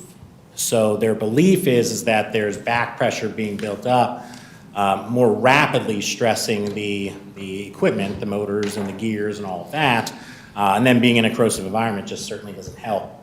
The other thing that some of the groups were confused about is the ductwork inside the space is one cohesive unit, which what they find odd is typically a unit would supply half the room, if you will, and one would supply the other half. The ductwork is looped. And not only is it looped, but on one side, on the far corner, it reduces. And obviously, you typically see the reduction in order to keep the same airflow moving down into the space. So their belief is that the units are being stressed inside each pool space due to that portion of the design. The issue with a redesign is there's not enough roof space to spread them out or realign the ductwork. The only way to do that would really be to potentially take one of the units off the roof, find ground space, rerun new ductwork into the building, and then shift the other two that are up there so that they can have the same runs to get the same throws they would need. So with that said, you're already into it so much to try and move and redesign as it is, to then potentially to continue to operate the units that have already been under so much mechanical suffering, if you will, might be more costly. The difference with the new units as to where this would create, or the potential for new units, is that a lot of them have moved away from Freon. They've gone more green, if you will. And there are big units on top of the roof as well that are cooling units to support the current Dectrons. The potential units that now exist, not positive whether they existed then or not, would not need those pieces of equipment, which would allow for a new footprint on the roof, which they could then fix some of the ductwork potential issues. That's what's come out of the groups that we've spoken to so far as to their recommendations, outside of continuing to do what we're doing, to potentially fix this more long-term. So hopefully that answers. It's a cluster, and I won't say the last word. Zach, if we don't get this Dectron thing fixed, is there a health issue for people that are swimming or doing stuff in the pool? So I'm cautious with that response. I will say that all other metrics in the pool are being operated within appropriate standards. So the pool quality and things of that nature are off-gassing a normal amount. In order to supplement, so if we were to say, operate the units the way they're intended, doors closed, let that space be its own zone, the air quality will continue to deteriorate. Meaning that, to answer your question, it could potentially be more health averse than it is today. However, to support that, we've inserted some short-term and some longer items that are coming to help with overall airflow. It's like any situation. If a room smells bad, you open the windows, now all of a sudden, nice fresh air.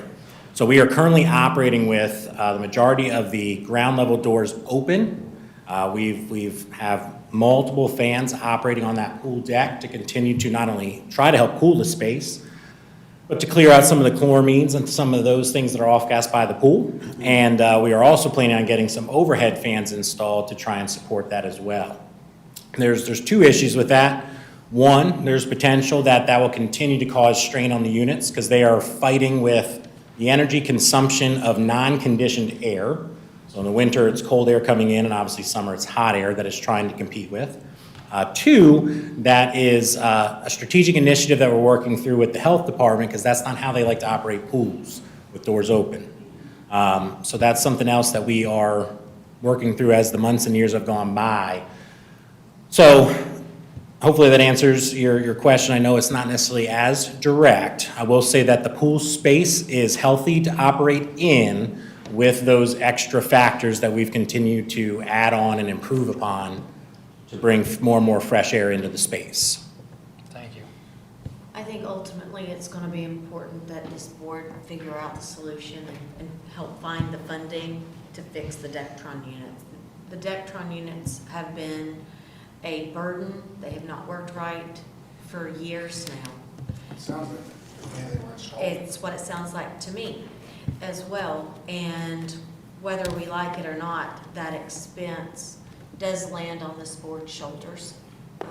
It's our facility, so as you continue to talk about it and look at budget season once we get there, just keep that in the forefront as we're talking about HFFA. But I know that's not where you wanted to end. You know, that's a little bit more downer. Yeah, no, that's all right. It's anyway, it's areas that certainly we would greatly love to keep the conversation going. We are still in pursuit of our goal would be is that if we're going to find somebody to recommend and to bring forward to provide a design, that they be all inclusive. They will be able to engineer it, install it, and maintain it. So we have one group of people to go to. And warranty it, right? Correct. I mean, that, So you're looking at design build? Oh, absolutely, yeah. Yes, that'd be great. I think the other piece to also remember is that the pool itself is a place where swim meets happen, dive meets happen. It is a revenue generator from a tourism perspective, not only for Huntersville, but for HFFA, so keep that in mind as well. Are there any other questions for Zach? Thank you, Zach. Yeah, absolutely, thank you. Thank you, sir. So it is 4:45. I make a motion that we adjourn. Yes, because we just did the other one, and that's fine. And does anybody else have any other questions before we adjourn? I'm not sure that we need a motion to adjourn. Sure, second. Do we? Yes, okay. We've got a motion and we have a second. All those in favor? Any opposed? I'm just kidding. I'm like, you want to spend the next 15 minutes? Mayor, we'll pick We will back see you Kim at tomorrow. 8:30. Yeah, we'll probably do Kim first thing in the morning, just communications, Perfect. knock that out. We should have plenty of time. Yep.